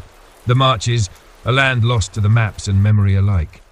He is called Marek of the Hollow," Seraphine said, "and if the stories hold any truth, he was once Leonor's confidant." The name settled between them like a falling leaf, quiet, inevitable. Elias folded the map once more and met her gaze. "Then Marek must be found." Seraphine hesitated, her hand brushing lightly over his. "I would go with you, Elias, were it not forbidden." He looked at her with a softness that belied the storm gathering within. "I know." Their fingers lingered in a silent clasp, a farewell not spoken but deeply understood. By the first light of dawn, Elias set forth from the manor gates, his cloak drawn close, the sigil key hidden beneath the folds of his tunic. Seraphine watched from the tower's eastern window, her heart a fragile ember caught between hope and dread. The Ardennes fell away behind him as the sun climbed higher, casting slender shadows across the rolling hills. His path led him first to the quiet hamlets along the borderlands, where whispers of the shadow marches came only in fragments, tales of cursed lands and wandering lights, of voices heard in the fog, calling softly from beyond the known. Elias travelled lightly, guided by instinct more than by charted course. The roads turned to paths, the paths to faint trails, until even those faded into the hush of untouched wilderness. He moved beneath towering trees that sighed beneath the weight of centuries, where moss-clad stones bore witness to a world forgotten. It was in the dim hush of twilight on the seventh day that Elias first glimpsed the Marches, a land neither wholly wild nor entirely forsaken. The ground softened beneath his boots, thick with marsh grass and silent pools reflecting the sky's fading light. Mist coiled along the ground, threading between gnarled roots and broken cairns. The air tasted of earth and memory. He pressed on, each step guided by something deeper than compass or map. A knowing, not born of certainty, but of quiet, persistent faith. On the edge of a hollow where the mist lay thickest, Elias found him. The man stood motionless, as though part of the ancient stones that ringed the glade. Cloaked in tattered robes, the colour of damp ash, his face bore the lines of countless winters, yet his eyes gleamed with the sharp clarity of untold wisdom. A staff of bone and driftwood leaned against his shoulder. Elias felt his heart stir with something that hovered between reverence and recognition. "You seek the sigil," the old man said, voice a low hum, as though the earth itself spoke through him. Elias inclined his head. "I do." The man regarded him in long silence, then nodded. "Then you must first find yourself before you can hope to find it." Elias stepped forward. "I have passed the ordeal. I have named the truths of my heart." The old man's gaze deepened. "And yet, you do not know the cost of carrying truth, the weight of awakening a world that has slumbered for centuries." Elias met his gaze without wavering. "I will bear it." The man's lips curled in the faintest shadow of a smile. "Then walk with me, Elias Mercier. The Marches will test not only your resolve, but the very fabric of what you hold as real." Together they turned toward the heart of the mist-bound land, shadows lengthening before them. The journey into the forgotten had begun, not as a quest for relics nor even for answers, but for the quiet unraveling of the world's deepest veils. As they vanished into the mist, the air grew hushed, the land itself leaning close, as though the Marches were listening. And perhaps they were. The mist deepened as Elias Mercier walked beside the enigmatic figure known as Marek of the Hollow. The world beyond them faded into a quiet dreamscape of shifting shadows and pale light. Each step seemed to draw them further away from the lands Elias had known, into a realm where the boundaries between memory and present blurred like ink in water. The marshland stretched in hushed vastness, its silence broken only by the soft rustling of reeds and the occasional whisper of unseen wings overhead. Pools of still water mirrored a sky painted in muted grey, reflecting silhouettes of gnarled trees that seemed as ancient as the earth itself. The Marches were neither alive nor dead, but rested somewhere in between, a place where the echoes of forgotten ages wandered freely. Marek moved with a grace surprising for a man of his apparent years. His staff made no sound against the soft ground, and his eyes never ceased their slow, searching gaze, as though reading a language inscribed in the air itself. Elias followed, each step both hesitant and resolute. After a time that Elias could no longer measure, Marek spoke, his voice low and even. "The Marches were once a place of passage, traders, wanderers, seekers. They crossed here when the world was young and the orders were still whispers in the dark. But the Concord claimed it for its own, and the land remembers." Elias listened, sensing layers beneath the words, history woven with warning. Marek continued.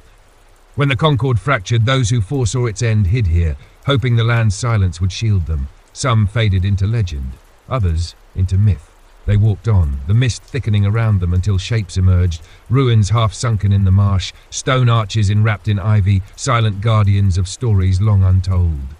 Amid them, faint sigils glowed with a quiet luminescence, symbols Elias recognized from the Order's oldest texts, though most had been forbidden from study.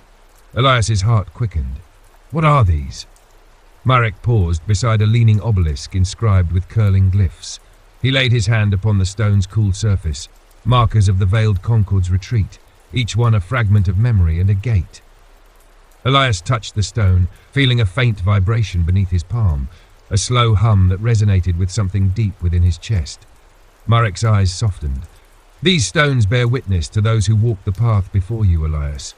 The seekers, the fallen, the betrayed, all who dared to touch the truth beneath the veil." Elias felt the weight of unseen eyes upon him. the quiet presence of souls long past, watching, perhaps even waiting. They moved on, passing between silent watchers of stone and shadow. At length, they reached a hollow where the mist thinned, revealing a circle of ancient trees twisted into an intricate canopy overhead. In the center stood a single altar no larger than a man's chest, carved of blackened oak, its surface inlaid with silver runes worn by time's quiet hand. Marek gestured toward it. "This is the Heartstone." Elias approached, his breath catching. The air here felt thicker, charged with a presence he could not name. He reached out, his fingers brushing the cool surface. The world shifted. Suddenly he stood not in the marches, but in a vast hall of shimmering light, walls unseen, yet luminous with a soft, pulsing glow. Before him floated figures, indistinct yet radiant, their eyes gentle, their forms cloaked in flowing robes that seemed woven of moonlight and shadow. One stepped forward, a woman of ageless beauty, her hair a cascade of starlight, her gaze piercing yet kind. She spoke, her voice both song and whisper. "You seek the sigil." Elias felt no fear, only a profound stillness. "I do." Her smile was tender. "And yet you carry the weight of all who came before you, their hopes, their failures, their truths unspoken." Elias bowed his head. "I am ready to bear them." The woman reached out, her hand resting lightly upon his brow. A warmth spread through him, soft, enveloping. Images unfolded before his eyes. Leonore of Elt standing before a circle of masked figures, a hand extending a slender chain bearing a sigil of twin serpents intertwined, a whisper carried on the wind. Truth is not hidden, it is waiting to be seen. When Elias opened his eyes, the vision faded, and he stood once more in the heart of the hollow. Marek watched him, eyes calm, knowing. Elias whispered, his voice rough with wonder. "I saw her." Marek nodded. "Leonore leaves echoes for those willing to listen." Elias's hand tightened over his heart. She spoke of truth, waiting. Marek's gaze turned toward the horizon where the mist stirred in quiet currents. The sigil is not merely an artifact, it is a testament, a living memory of all who sought to awaken the world from its slumber.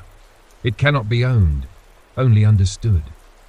Elias felt the words settle deep within him, like seeds planted in fertile soil. Marek placed a hand upon his shoulder. "Your journey does not end here. It begins anew, with eyes that now see beyond the veil. The sigil calls, Elias, and its path winds through darkness yet uncharted." Elias met his gaze, the weight of purpose settling upon his shoulders with a strange, welcome certainty. "Then I will walk it."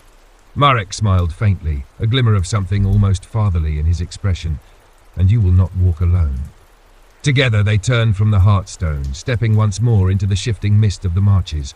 Around them, the land seemed to exhale, a soft, lingering sigh, as though acknowledging a promise made long ago, now set into motion once more.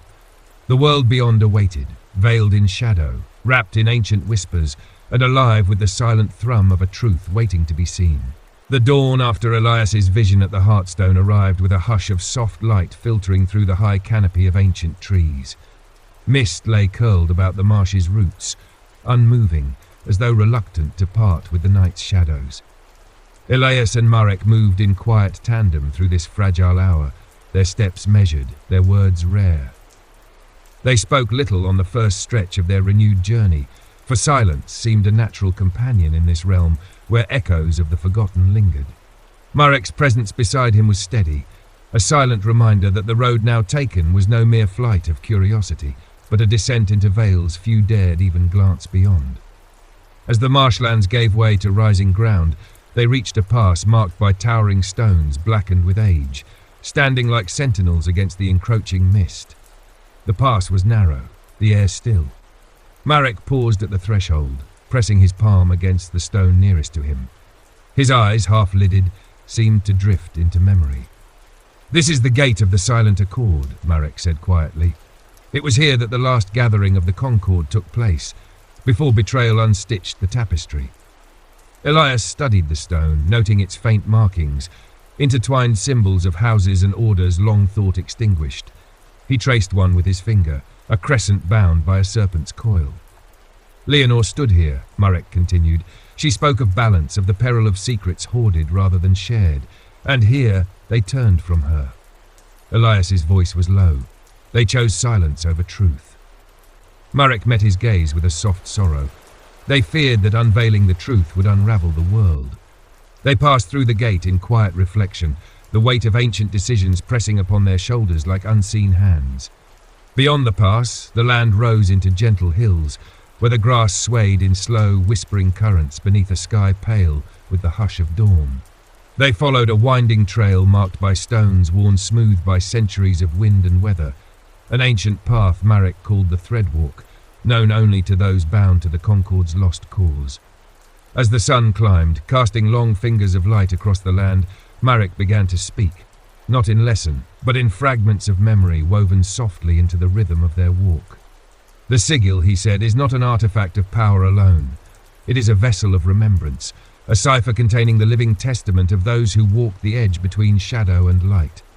It cannot be wielded as one wields a weapon, nor guarded as one hides a treasure. Its nature is relational. It reveals itself only to those willing to carry not merely its weight, but its burden of memory.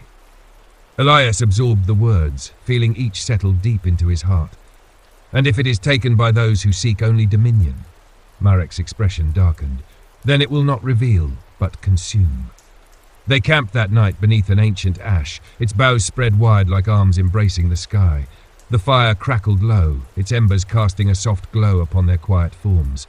Elias sat across from Marek, watching the flames dance in the hollow hush of twilight. Marek reached into his cloak, drawing forth a small object wrapped in cloth. He handed it to Elias without a word. When Elias unwrapped it, he found a slender shard of polished obsidian, its surface etched with delicate runes faint as breath. "This is a fragment," Marek said softly. "From the first vessel, the Dawn sigil. It shattered when the Concorde fell. Each shard was entrusted to those deemed guardians of remembrance." Elias held the shard gently, feeling its faint warmth pulse against his palm.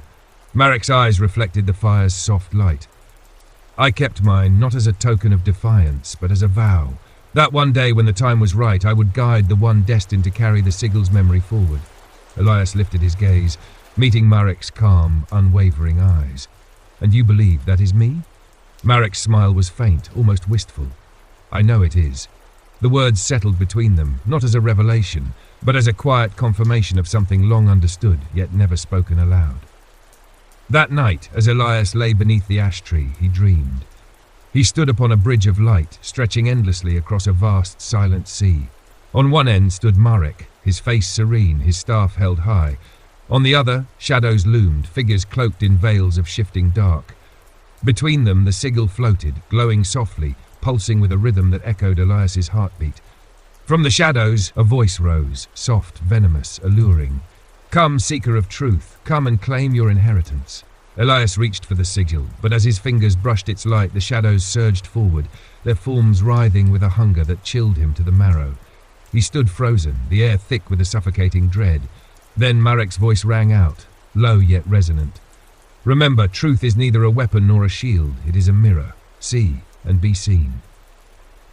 Elias met the shadow's gaze, and in that moment the dread shattered. The shadows recoiled, hissing, dissolving into the silent sea. He awoke with the first touch of dawn, the dream's echo lingering in the soft hush of the morning breeze. Marek sat by the embers, watching the sun rise with calm eyes. He looked at Elias, a quiet understanding passing between them. "Today," Marek said softly, "we reach the place where paths converge and diverge forever." Elias nodded, rising to his feet. The fragment of obsidian rested in his palm, its soft hum a steady presence against the coming storm. The path awaited, the place where Leonor's legacy lay hidden amid shadows old as the world itself. And beyond it, the silent watchers, the waiting eyes of those who desired not truth, but dominion over all hidden things. With a quiet breath, Elias stepped forward. The march toward the sigil's heart had truly begun. By midday, the landscape had shifted once again. The gentle, swaying grasslands gave way to a realm marked by solemn quiet, an expanse where stone pillars jutted from the earth like the bones of some forgotten colossus. The wind here spoke in low murmurs, threading itself around the ancient monuments, whispering secrets only the most patient could hope to hear. Elias Mercier and Marek of the Hollow stood before the boundary of this solemn field, known in half-remembered lore as the Vale of Echoes. It was a place seldom spoken of, even among those initiated in the veiled histories of the orders. To cross it, Marek had said, was to tread upon the memories of the fallen, those who had dared seek the sigil and met fates unrecorded by any hand. They moved forward together, the earth beneath them soft with moss and scattered with withered leaves. The stones rose higher with each step, carved with symbols that shimmered faintly when caught in the stray shafts of light filtering through the shifting clouds. They bore no single language, some runes curved like ancient script, others straight and jagged, marks of tongues lost before history began. Marek walked with a quiet reverence, his hand brushing lightly against the stones as though in silent greeting. Each of these, he murmured, marks a memory. Not a grave, but a testament, a lingering echo of those who dared too greatly, or not enough. Elias felt a chill crawl along his spine. The air carried a stillness thicker than any mist, a hush that pressed against the skin like a silent hand. Yet within that stillness, beneath the quiet, lay something else. A faint murmur, a whisper not of wind nor earth. He paused, tilting his head slightly. The voice, soft, almost familiar, brushed against the edge of his hearing.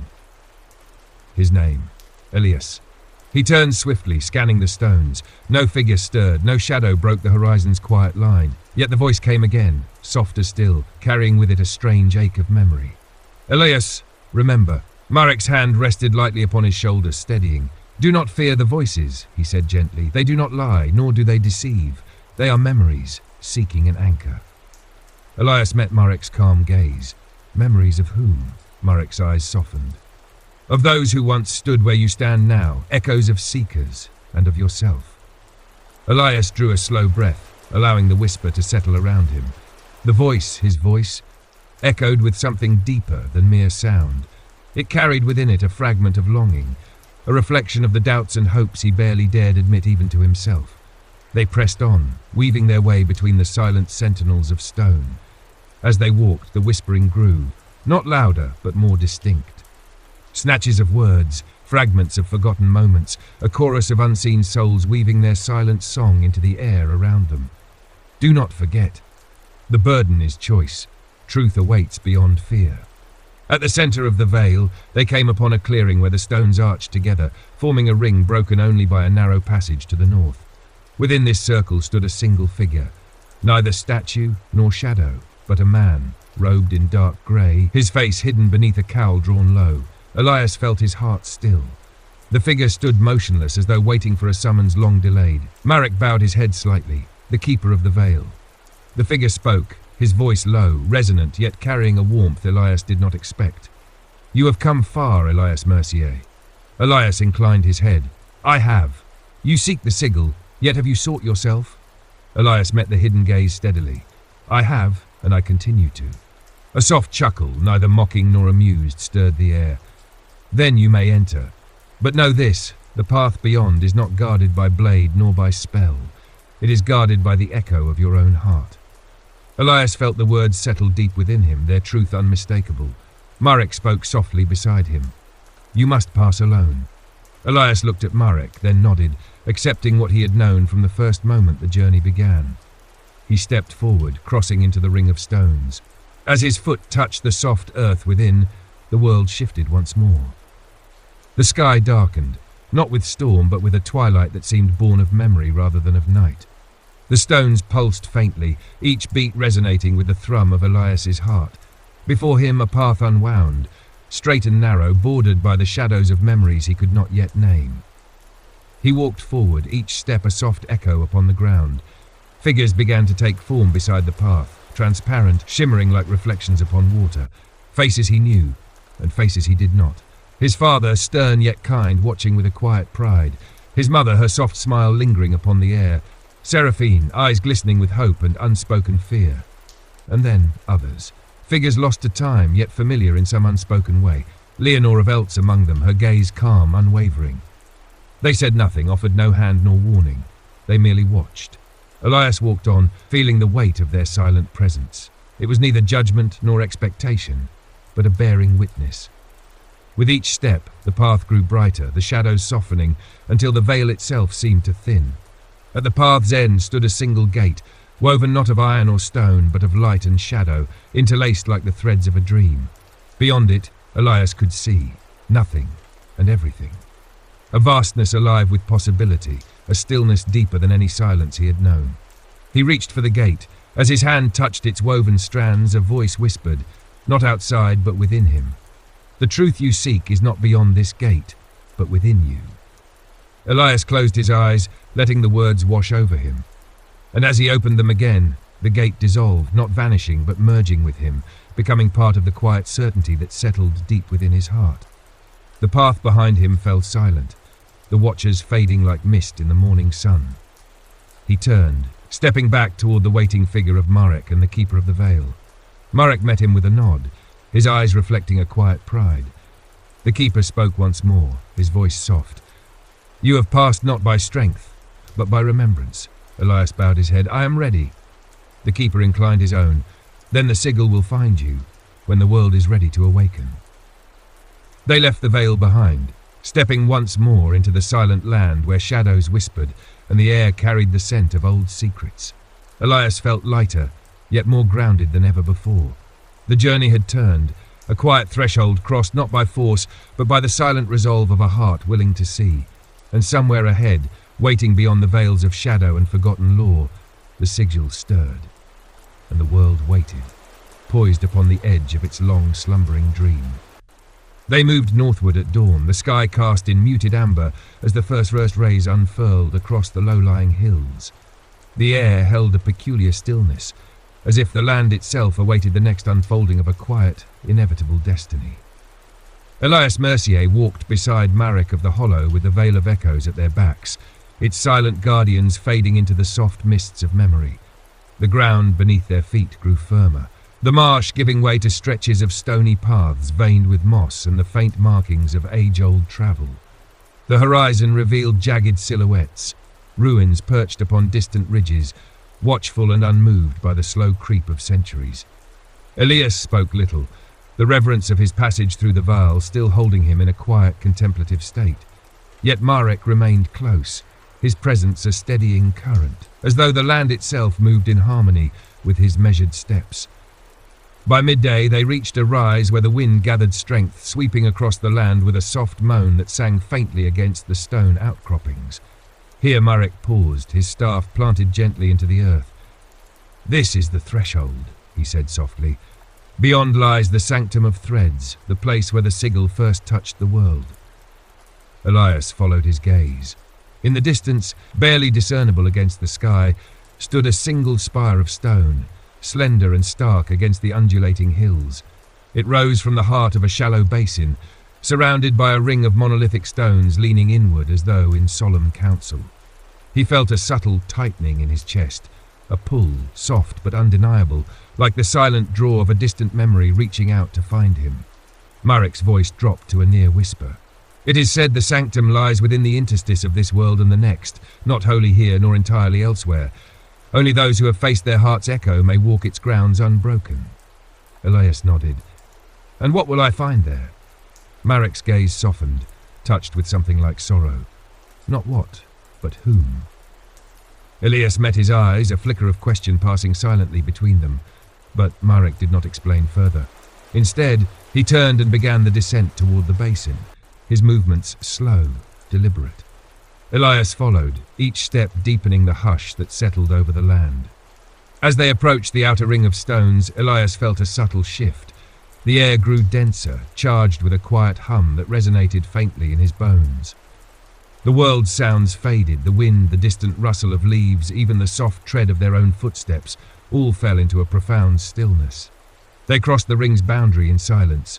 The monoliths towered on either side, each etched with glyphs faint as whispers. Elias ran his fingers lightly over one, feeling the stone's cool surface pulse with a slow rhythmic thrum, like the heartbeat of the earth itself. At the center of the circle, the spire rose, a slender column of black stone polished smooth, its surface unmarred by time or weather. It gleamed faintly, though no sun touched it directly. Marek halted at the edge of the inner circle, his staff resting against his shoulder. "This is as far as I may walk with you," he said softly. "The path beyond belongs to you alone." Elias turned to him. "And if I fall?" Marek's eyes met his with quiet certainty. "Then you will rise or be remembered." Elias took a breath, feeling the air thicken, each heartbeat echoing louder in his ears. He stepped forward, crossing the invisible line that separated the inner sanctum from the outer world. The moment he did, the world changed. The light dimmed, not into darkness, but into a soft, ethereal glow that seemed to pulse with each step he took. The ground beneath his feet grew softer, less certain, as though he walked upon the surface of a long-forgotten dream. The spire loomed before him, silent and waiting. He reached its base and placed his hand upon the cool, smooth stone. A soft hum resonated beneath his palm, spreading up his arm and settling in the center of his chest. The stone seemed to breathe, a slow, measured rhythm that matched his own heartbeat. And then, without sound or warning, the world around him faded. He stood upon a vast expanse of mirrored glass, stretching beyond sight in every direction. Above, a sky neither day nor night hung, swirling with soft hues of violet and silver. The air was still, the surface beneath his feet reflecting his image with unsettling clarity. Before him stood a figure. Not Marek, not Seraphine, not even Leonor of Eltz. It was himself, yet not entirely. The reflection stood straight and tall, clad in the same travel-worn garb, but its eyes glowed faintly with a soft inner light. Around its neck hung the sigil, a delicate chain bearing the twin serpents entwined, their bodies forming the ancient symbol of the hidden orders. Elias stared into his own eyes, feeling a strange calm wash over him. The reflection spoke, its voice a perfect mirror of his own, soft, steady, unyielding. "You seek the sigil." Elias nodded. "I do." The reflection's gaze deepened. "Why?" Elias drew a slow breath. "Not for power, not for glory. I seek to understand, to remember, to awaken." The reflection inclined its head, a faint smile touching its lips. "Then understand this. The sigil is not a gift. It is a mirror. It will reveal nothing you do not already carry within. It will shield nothing you are unwilling to see." Elias stepped closer. "I am ready." The reflection reached up, unclasped the chain from around its neck, and held it out. As Elias reached forward, the figure spoke once more, its voice soft as a breeze. "Awaken and remember." Their hands met. In a single, soundless moment, the world surged, a flood of visions pouring into Elias's heart. He saw flashes of faces, lives, choices both noble and tragic. Leonor's eyes watching a council fracture. Marek, young and resolute, turning away from a burning citadel. Seraphine standing in the shadows of a silent chamber, her hand upon a forgotten tome. And then, himself, walking forward, always forward, through shadows, through light, carrying not a weapon nor a shield, but a memory waiting to be understood. The vision faded, the mirrored world dissolving into soft light. Elias stood once more before the spire, the sigil now resting in his hand, real, solid, its weight both light and immense. Behind him, the wind stirred softly as Marek approached, his steps slow, respectful. Elias turned, meeting his gaze. Marek inclined his head, eyes reflecting something close to quiet wonder. "You have seen." Elias nodded. "I have, and I remember." They stood together beneath the silent gaze of the monoliths, the world holding its breath around them. The sigil had returned, not as a prize, but as a silent companion. And with it the quiet certainty that the long-slumbering heart of the world was beginning, slowly, irrevocably, to awaken. They lingered at the sanctum until the last embers of daylight faded into a soft violet dusk. The air hung thick with a hush that seemed to press against the skin, a quiet that belonged not only to the land, but to the threads of memory now woven between Elias Mercier and the sigil resting against his chest. The sigil felt warm against his skin, its weight strangely familiar, as though it had always been there, waiting beneath the surface of his life. Every subtle curve of its entwined serpents, every faint glimmer of its polished silver, seemed alive with silent echoes. It pulsed gently with a rhythm that matched his heartbeat, a steady, unwavering presence. Marek of the Hollow stood beside him, staff resting lightly against his shoulder, his gaze fixed upon the fading horizon, where the last sliver of sun cast a soft glow upon the world's edge. "You feel it," Marek said quietly. Elias nodded. "Yes, it's as though I'm carrying the memory of countless lives." Marek gave a soft hum, neither agreement nor contradiction. "You are, but memory, like truth, is not a burden. It is a mirror, and sometimes a guide." They remained there until the stars unfolded overhead, their quiet light silvering the ancient stones. Then, with a soft, wordless accord, they turned their steps westward, back toward the lands where the world still slumbered in ignorance of what stirred beneath its surface. As they walked, Marek spoke in low tones, his voice threading through the soft chorus of the night. "The world beyond the veil and the sanctum knows nothing of this," Marek said, "but there are those who suspect, those who feel the undercurrent shifting." Elias cast him a sidelong glance. "The Illuminati." Marek's mouth curved slightly, a smile without mirth. "And others. The Illuminati are but one thread in a web far more intricate, far more patient. They have hoarded knowledge, yes, manipulated, maneuvered, but now they sense the awakening, and they fear it."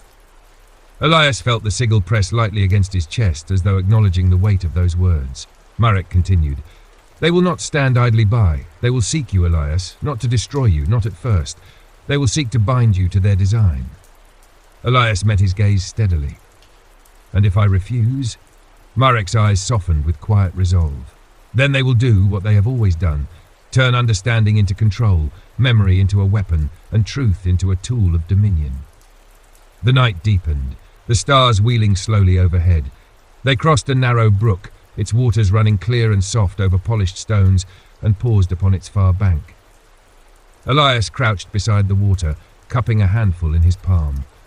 The reflection that met him was not the face of the uncertain seeker he had once known. There was a quiet certainty in his eyes now, a depth earned not through power, but through the soft, irrevocable weight of remembrance. He whispered softly to his reflection, "I will not let them take this." Marek crouched beside him, laying a hand gently upon his shoulder. "And you will not stand alone." Their journey continued through the soft hush of the night, winding through valleys steeped in shadow and across ridges brushed by the cool breath of the wind. With every step, Elias felt the land itself lean closer, as though listening, bearing silent witness to the unfolding path of one who carried the echo of long-forgotten truths. They made their camp beneath a crescent moon, the firelight casting soft golden shadows upon the surrounding stones. Marek prepared a simple meal, and for a time they sat in companionable silence. It was Marek who spoke first, his eyes reflecting the fire's gentle glow. "Tomorrow we cross into the lands known to the Orders, the territories where the Illuminati's presence is not whispered, but openly worn." Elias nodded, understanding the unspoken warning. Marek's gaze sharpened slightly. "There is a name you must know, Lucius Thane." The name settled upon the night air with a weight that tugged softly at the edge of Elias's mind. "He is one of their highest, Keeper of the Veil they call him," Marek said, "a man of subtle hand and quieter words. He commands not with force, but with the silent gravity of inevitability." Elias felt a faint shiver course through him. "He knows of me?" Marek nodded once. "He will, if not now, soon." They fell silent again, the fire crackling softly between them. Elias leaned back against a smooth stone, gazing up at the stars. "And Seraphine?" Marek's voice softened, touched with something Elias could not quite name. "She walks her own path, but her heart, it beats alongside yours, whether near or distant." A quiet comfort settled upon Elias at those words, a warmth that mingled with the soft pulse of the sigil against his chest. As sleep stole gently upon them, Marek's final words lingered in the hush of the night. "Remember, Elias, the sigil is not a weapon. It is a key that opens not doors, but eyes." Elias drifted into dreams woven with soft voices and distant faces, echoes of a world stirring slowly from its long slumber. And as the first blush of dawn painted the eastern sky, he rose with a quiet, unwavering resolve. The path lay open before him. The Illuminati stirred in their silent halls, and somewhere beyond, in shadows yet untravelled, the Covenant of Ash waited, their unseen hands weaving threads darker still. But for now, beneath the quiet sky and the whispering wind, Elias Mercier walked forward, keeper of a memory the world could no longer afford to forget. The dawn broke softly upon the edge of the western marches, casting long golden beams across a landscape slowly stirring from its slumber. Elias Mercier and Marek of the Hollow descended a gentle slope lined with pale wildflowers, their slender stems bowing lightly beneath the hush of morning mist. The air felt charged, though not with the heaviness of storm or dread, but with the faint vibration of possibilities yet unseen. By midday, the terrain shifted once more. Rolling meadows gave way to low hills shadowed by groves of ancient oaks, their gnarled limbs forming silent archways beneath which the pair passed in quiet step. These lands, Marek explained in hushed tones, were known among the orders as the Tresses of Thane, a veiled territory where the Illuminati's presence was not only felt but meticulously curated. The Tresses were once open ground, Marek said, his eyes scanning the shaded path ahead. A gathering place for seekers and scribes until Lucius Thane claimed them. Elias adjusted the cloak around his shoulders, feeling the weight of the sigil resting against his chest. And now? Marek's lips curved in a faint, grim smile. Now they serve as his web. Every traveller watched, every whisper heard. Elias nodded, a silent acknowledgement of the path they had chosen. By late afternoon, they reached a quiet hamlet tucked between two low ridges. Stone cottages huddled close like old friends, sharing long-held secrets. The village bore no name upon any map, though Marek spoke it softly as they entered. Graven Hollow. It was a place of soft steps and hushed voices, where the eyes of its few inhabitants lingered a moment too long upon strangers and smiles bore the weight of veiled meanings.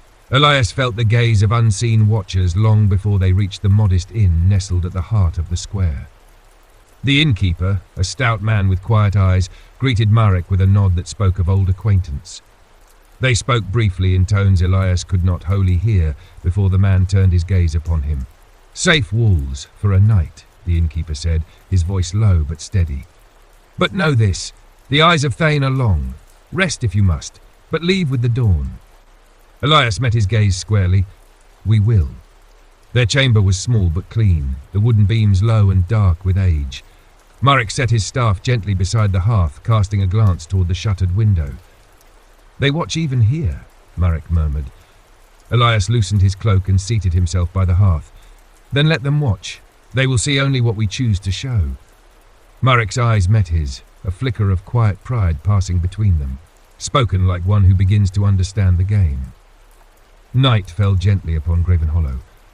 The village remained quiet, its narrow streets touched only by the soft glow of lanterns flickering behind shuttered windows. But beneath that hush, Elias sensed the undercurrent, the quiet, purposeful movements of unseen eyes, the soft murmur of information passing hand to hand in a web spun by the Illuminati's silent architects. It was just before the moon reached its peak that the first knock sounded at their door. 3 soft raps, measured, deliberate.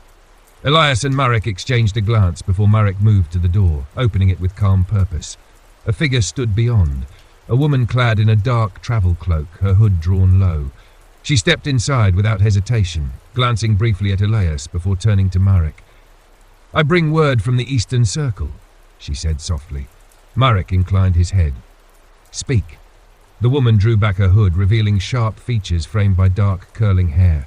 Her eyes, amber and keen, settled upon Elias with a flicker of recognition. "The Illuminati know of the sigil," she said. "They know it has awakened." Elias felt the quiet weight of her words settle into the room like a slow-falling shroud. "And Lucius Thane?" Marek asked. The woman's voice dropped lower. "He moves, southward toward the High Conclave. His intention is to summon the Concordant Court." Marek's eyes narrowed. "So the court awakens," the woman nodded, "and with it the rite of binding." Elias met Marek's gaze. "What is the rite of binding?" Marek's voice was quiet, almost reverent. "An ancient accord, one used only when the Illuminati seek to claim that which they cannot destroy. It is a vow bound by the deepest rites of the hidden orders, a binding of will and truth, forced upon another." The woman's gaze never left Elias. "They mean to bind you, to them, to weave your will into their web before the world awakens to the sigil's return." Elias felt a slow, steady anger rise within him, not of rage but of quiet, unyielding resolve. "Then they shall fail." The woman's expression softened, a faint smile touching her lips. "Spoken well, Elias Mercier." Marek turned to the woman. "Where will they convene?" "At the ruins of Caer Velis, 3 nights hence." Marek nodded, turning to Elias. "Then that is where we go." The woman placed a slender hand upon Elias's arm, a touch light as a whisper. "Be wary. The court does not summon lightly. You will face more than mere words. You will face the will of those who believe they guard the world's fragile order." Elias met her eyes, steady. "Then let them face the will of one who remembers." With that, the woman inclined her head once, turned, and slipped silently from the chamber, vanishing into the night's quiet embrace. They departed with the dawn, the mists rising softly around them as they left Graven Hollow behind. The road stretched westward, winding toward the place where the Illuminati would gather in secret to weave their ancient web. Marek walked beside Elias, silent but unwavering, and as they moved toward Caer Velis, the sigil pressed warm against Elias's heart, a quiet, constant reminder of the memory he now carried, and the world waiting, trembling, on the edge of its long-forgotten truth. The slowest of dawns spilled pale light over the copper roofs of the secluded monastery nestled in the Bernese Alps. A soft veil of mist clung to the stone walls, wrapping the ancient structure in a hush, as if the mountain itself wished to listen. Within, the corridors stretched silent and undisturbed, save for the measured footsteps of Brother Matthias, whose threadbare sandals whispered against the cold flagstones. He moved like a shadow in the half-light, his tall frame slightly stooped from years bent over ink and parchment. The monastery had been his refuge for nearly 2 decades, a place where the quiet rustle of quills and the soft crackle of fire had been his closest companions. Yet this morning, Matthias carried not a vellum scroll or an inkpot, but a sealed envelope bearing the faint emblem of an all-seeing eye within a triangle, an ancient sigil whispered of in hushed Latin verses. The prior of the monastery had summoned him before sunrise, pressing the envelope into his hands with a gravity that turned Matthias's blood cold. For the eyes of Matthias only, the prior had said, voice low as though the stone walls themselves might listen. You are called. Called. The word had echoed in his mind ever since. For in the circles beyond the simple monastic life, Matthias was more than a keeper of texts. He was one of the obscurat, a hidden order said to serve the illuminated council, intermediaries between the unseen hands that steered the course of empires and the scholars who recorded their silent influence. He had believed his days of service ended when he took the vow of seclusion. It seemed he had been wrong. He reached the sanctuary of his cell, a small stone chamber with little more than a cot and a writing desk, and carefully broke the wax seal. His hands, usually so steady, trembled slightly as he unfolded the thick parchment within. The message was brief, penned in a script he knew well. It bore no name, for none was needed. It is time, the compass stirs. You will go to Bruges. There await the hand that knocks thrice at twilight. The watcher moves. The silence must not fall. A soft exhale escaped Matthias's lips. The compass, the very artifact scholars of his order had chased through centuries, an artifact said to be forged by the prime architects of the hidden world order, a device of such potency that its bearer could decipher the silent language in which power itself was written. Some believed it mere myth, others a metaphor. But Matthias, he had read too many aged scrolls, had translated too many cryptic glyphs buried beneath layers of careful obfuscation to doubt its existence. The watcher moves.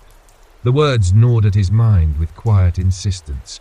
The Watcher, a title given in secrecy to the one who maintained balance within the hidden factions, ensuring no single hand could seize dominion over the rest. Their identity changed over centuries, their face never revealed even to the inner circle. If the Watcher moved, then events beyond mortal comprehension had been set in motion. Matthias sat heavily upon the edge of his cot, parchment spread across his knees. His heart, though weathered by the peaceful years of monastic life, now thudded with a quiet dread. To go to Bruges meant stepping beyond the veil of safety the monastery had provided. It meant returning to a world where words dripped with unseen meaning and gestures could shift the destiny of nations. And yet, as he traced the familiar ink with his finger, he felt a peculiar calm descend over him. This was the calling he had tried for years to escape, but one that would not forget him. Perhaps it never could. By the time Matthias descended the monastery's winding path into the valley below, the morning had brightened into a soft golden glow. The road to Bruges would be long, cutting through ancient forests and towns steeped in histories that had, like his own, been gently erased by the passage of time and the careful hand of those who shaped the world from behind velvet curtains. He travelled lightly, carrying only a small satchel of necessities and a leather-bound journal filled with observations, ciphers, and fragments of forgotten lore. He avoided the main roads, favouring the winding forest paths and lesser-known crossings. Such discretion was no mere habit, it was a necessity. For if the Watcher moved, so too would the hands of silence, the ruthless enforcers of equilibrium whose reach extended like invisible tendrils across Europe. On the third evening of his journey, as twilight stretched long fingers across a sleepy Flemish village, Matthias felt the first ripple of something more than mere fate. He sat alone at a small inn, nursing a cup of bitter ale, when a woman entered, tall, cloaked in deep green velvet, her face hidden beneath a hood. Her gait was purposeful, silent. Without a glance toward the gathering of weary travellers near the hearth, she crossed the room to stand at Matthias's table. 3 slow, deliberate knocks of her gloved hand against the oak surface. The air shifted. The low murmur of the inn dimmed to a distant hum in Matthias's ears. He looked up, meeting the shadowed gaze beneath her hood. "You've been expected," the woman said softly. Her voice, low and even, carried a weight that pressed gently against his chest. "The compass awaits the one who walks unseen. Will you come?"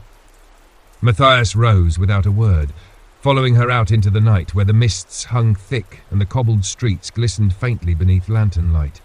They moved swiftly, her pace steady and sure, winding through narrow alleys and over quiet canals. With every step, Matthias felt the edges of the world shift around him, as though the very air bent to the presence of secrets too old for memory. At last, they reached a nondescript door in a wall of weathered brick. The woman knocked once, twice, thrice. The door opened without sound. Within, a chamber lined with dark wood and heavy tapestries exhaled the faint scent of ancient ink and old stone. A single figure stood at its centre, face obscured by a porcelain mask adorned with a single unblinking eye at the brow. "Welcome, Matthias," the figure intoned, voice rich with calm authority. "The Watcher sees you." In that moment, the weight of centuries seemed to settle upon Matthias's shoulders. He realized, with the slow certainty of a tide drawing in, that his journey had only just begun. The masked figure stood perfectly still beneath the low-hanging beams of the chamber, the single eye upon the porcelain mask seeming to regard Matthias with a presence far beyond the limits of mere human perception. The woman in the green cloak moved to the far wall, vanishing soundlessly behind a thick curtain, leaving Matthias alone with the Watcher. A hush settled, a living, breathing silence that stretched long enough for Matthias to feel the soft thud of his heart echoing within his chest. The Watcher moved at last, extending a gloved hand with slow, deliberate grace. In it lay a small object wrapped in black velvet. With steady hands, Matthias stepped forward, his fingers brushing the object as he took it. The velvet unfurled to reveal a simple brass disc, no larger than a coin, etched with concentric circles and delicate markings along its edge. At its centre, a tiny gemstone, an opalescent sliver of some nameless mineral, caught the faint candlelight, shimmering faintly in shades of violet and silver. "The compass," the Watcher spoke softly. The voice carried no haste, only a deep resonance that seemed to weave itself into the very stones of the chamber. "What you hold is not merely an artifact, but a key, a cipher to the silent architecture beneath the world's veneer." Matthias turned the compass over in his hands. The craftsmanship was exquisite, far beyond what mortal hands could forge. The circles upon its surface seemed to shift subtly, as if responding to his slightest movement or even his thoughts. He felt a faint pull, a whisper at the edges of his consciousness, a beckoning. "The compass," the Watcher continued, "was never meant to direct men to treasure, nor to guide the course of ships. It charts a far subtler current, the tides of influence, the hidden forces woven through every kingdom, every council, every quiet meeting in the darkened halls of power." Matthias met the masked gaze, his voice a low murmur. "And now it awakens." The Watcher inclined their head, a gesture both solemn and final. For centuries the compass has lain dormant, its energies sleeping within the vaults of shadows. But balance wavers, Matthias. The circle fractures. Old alliances splinter, and there are those who seek to wield power without heed to the ancient accords. The silence begins to stir. A flicker of unease stirred in Matthias's chest. He had studied the chronicles of the silence, an order even the obscurati spoke of in whispers. They were the unseen blade that struck before words could be spoken, the shadow that snuffed out the embers of dissent before they could rise into flame. If the silence moved, it meant blood would soon follow. "And my role?" Matthias asked softly. The Watcher stepped forward, their presence looming though no malice stirred within it. You are to carry the compass to the place where its light first shone.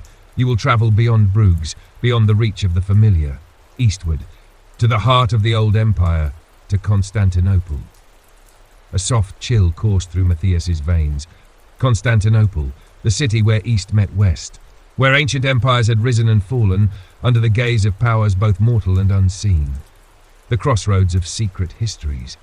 The compass will guide you, the Watcher said, but beware, there are others who seek it. The silence will follow your steps, the fractured circle will seek to claim you, and amid them walks a hand that neither side commands, a shadow unspoken of even in our most guarded records. You must walk with care, Matthias. He nodded once, tucking the compass beneath his tunic. Its weight pressed gently against his heart, a silent reminder of the charge he now bore. Without another word, the Watcher turned away, vanishing into the folds of shadow that clung to the chamber's walls. Matthias stood alone once more, though the stillness felt different now, as though unseen eyes lingered upon him from every corner of the darkened room. By dawn, Matthias was already far from Bruges, riding eastward along the forested roads where the morning mist wound thick between ancient oaks. The compass hung from a leather thong against his chest, its presence a quiet hum he could feel beneath his ribs, pulsing faintly with a rhythm not his own.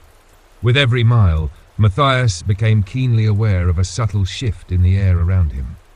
The world, once familiar and silent, now seemed alive with whispers, snatches of unheard conversations, shadows that lingered just beyond the edge of vision, glances from passers-by that lingered a moment too long. It was as though the veil had lifted slightly, allowing glimpses of the silent currents that moved beneath the surface of things. In the quiet of a roadside chapel, Matthias paused to offer a silent prayer, not merely for protection, but for discernment.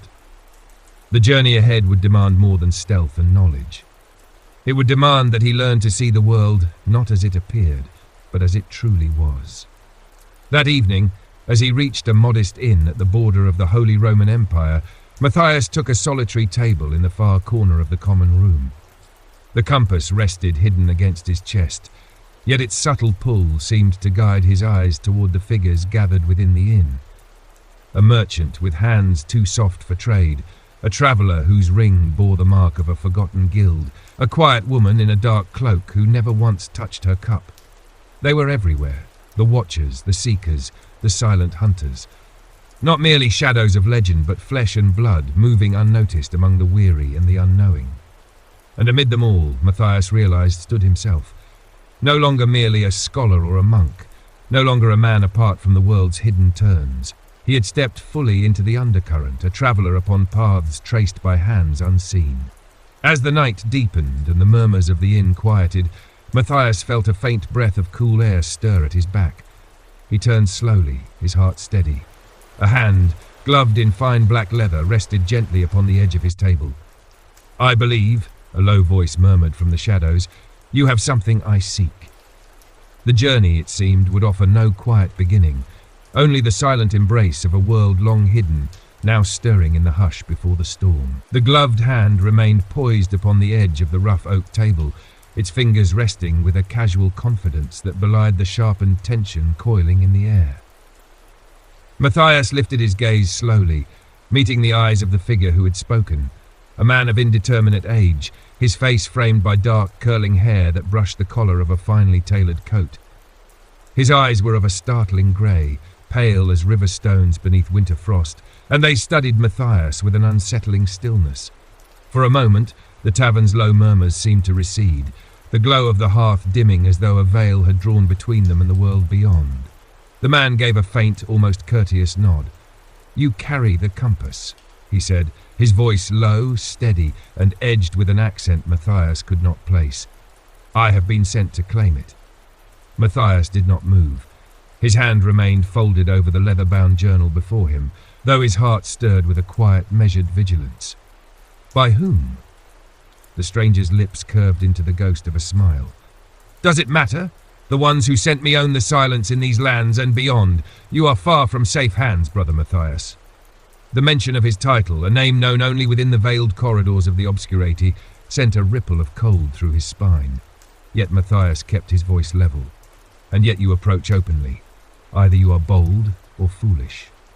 A flicker of amusement passed over the man's eyes. "Perhaps both, or perhaps I know there is little need for subterfuge when the hunter stands before the lamb." Matthias met his gaze evenly. "Then perhaps you do not know this lamb well." A soft hum escaped the stranger, not quite a laugh, but close. He straightened slightly, withdrawing his hand.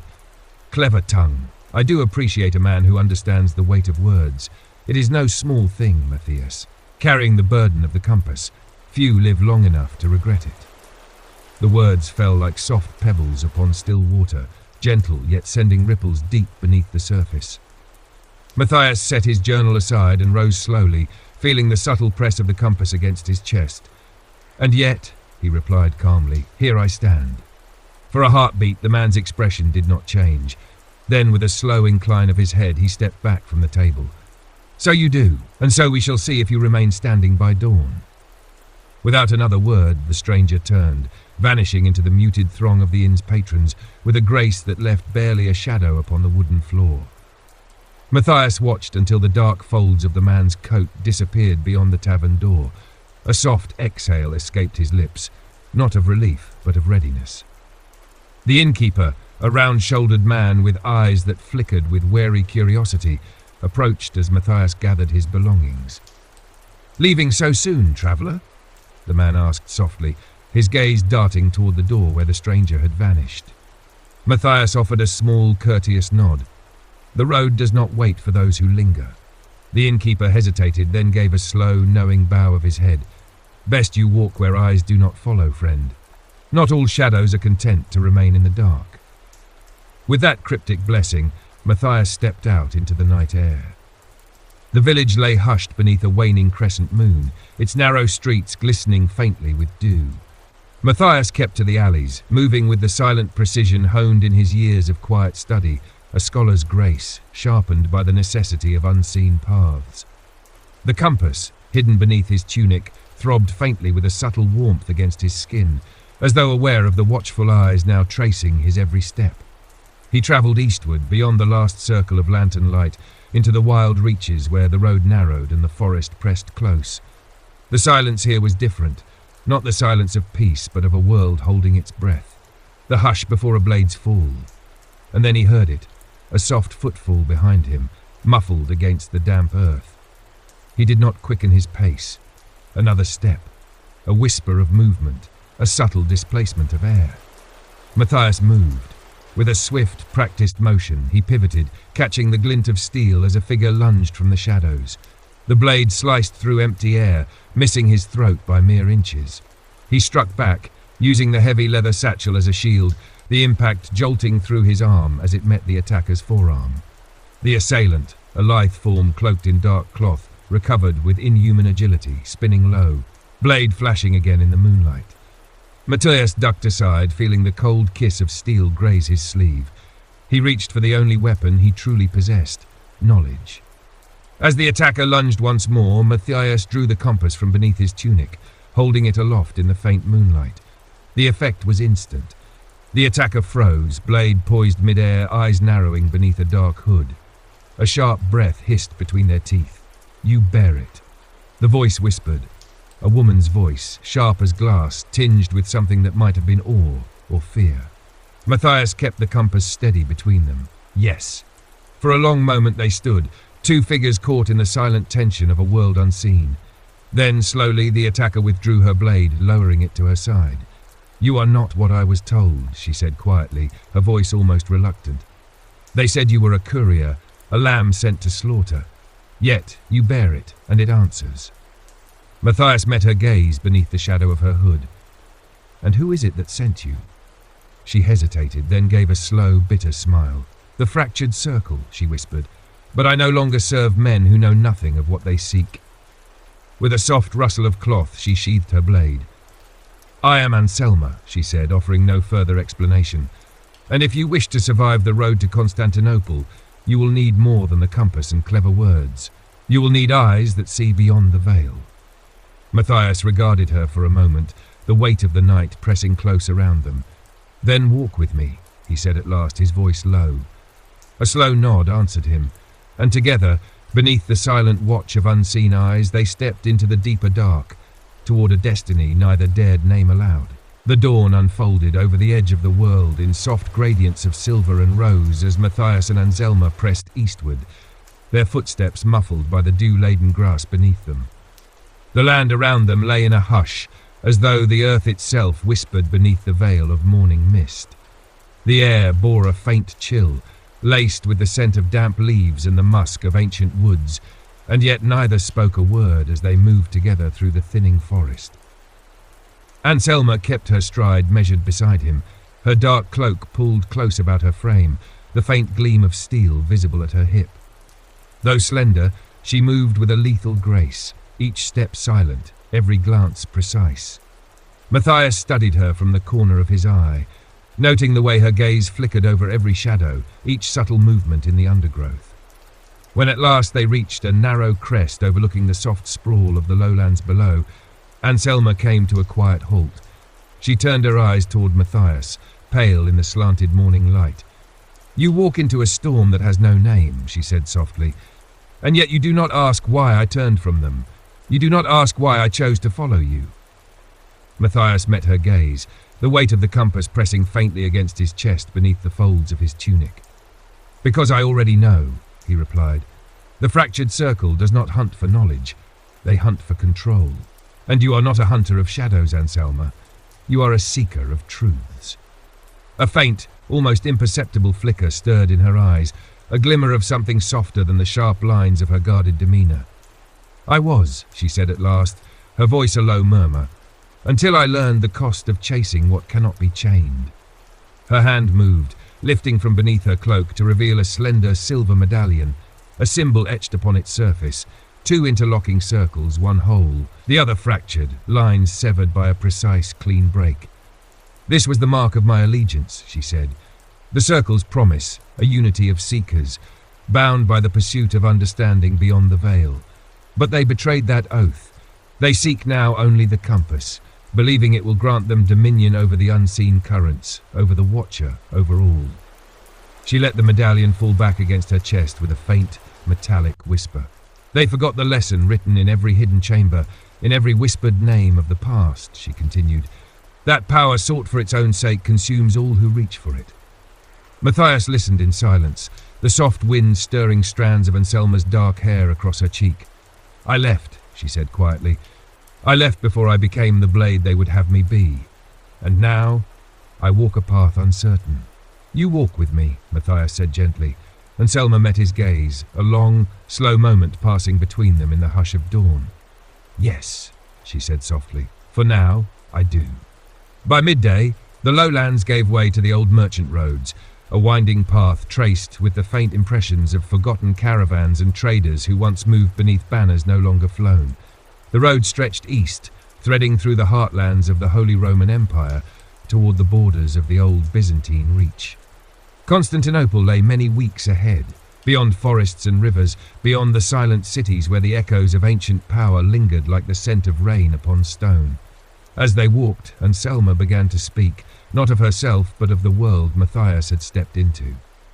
"There are those who believe the illuminated council commands a single will," she said, her voice calm against the rustle of wind in the trees. "But the truth is more intricate, more fragile. The council is a mosaic of wills, bound by ancient accords. The Watcher stands at its center, not as master, but as balance." "And the fractured circle?" Matthias asked. Anselma's lips pressed into a thin line. "They were once part of the council, a sect devoted to understanding the flows of influence, but over centuries they grew restless. Some believed the council had grown weak, too passive in its silent guardianship. They sought control, not comprehension. And when the compass was last glimpsed a century past, they turned their eyes fully upon it." Her hand lifted briefly to rest against her side, where the hilt of her blade rode beneath her cloak. "They seek to bind fate itself to their will," she said, "to shift the currents of unseen power as one might command the course of a river. They believe the compass is the key, and you, Matthias, are now the vessel of that key." Matthias felt the weight of her words settle into the quiet chambers of his heart. "I am no vessel for power," he said softly. I am but a scholar, a keeper of words. Anselma gave a faint, knowing smile. Even words, Matthias, can be a blade sharp enough to shape empires. That evening, beneath a sky stained with the hues of approaching dusk, they reached a stone bridge arched over a narrow, winding river, a crossing long abandoned by the flow of common travellers. The air carried the soft scent of water and wildflowers, a deceptive peace that wrapped the world in a gentle hush. It was here that Anselma paused, her hand lifting in a silent gesture of warning. Matthias followed her gaze.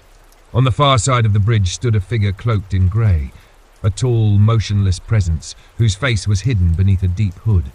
In his hand, the man held a slender staff of dark wood, its tip capped with a silver sphere that glinted faintly in the fading light. Anselma's voice fell to a whisper. A keeper. Matthias felt the faintest tremor stir beneath his ribs. He had read of the keepers, wardens of balance, silent arbiters dispatched by the council when the scales of hidden power threatened to tip. They answered not to kings nor factions, and their presence upon the path of any traveller marked a moment when fate itself hung upon a knife's edge. The keeper spoke, a single word carried across the water, soft and low. Stop. Anselma's hand slipped to the hilt of her blade, her stance coiling with silent readiness.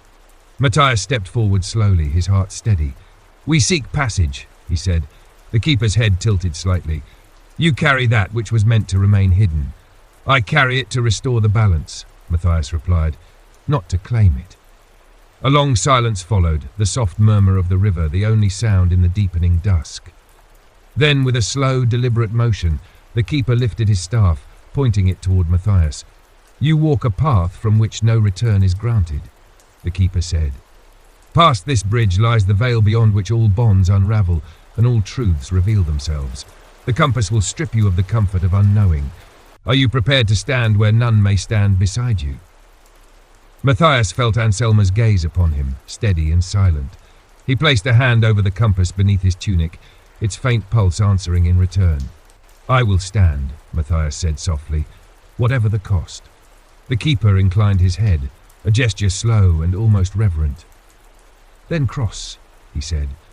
And with that, the keeper stepped aside, vanishing into the dusk like a shadow dissolving into twilight. Together, Matthias and Anselma crossed the bridge, their footsteps echoing softly in the silence of the veiled world that awaited them, a world where no shadow moved without purpose and no secret remained untouched.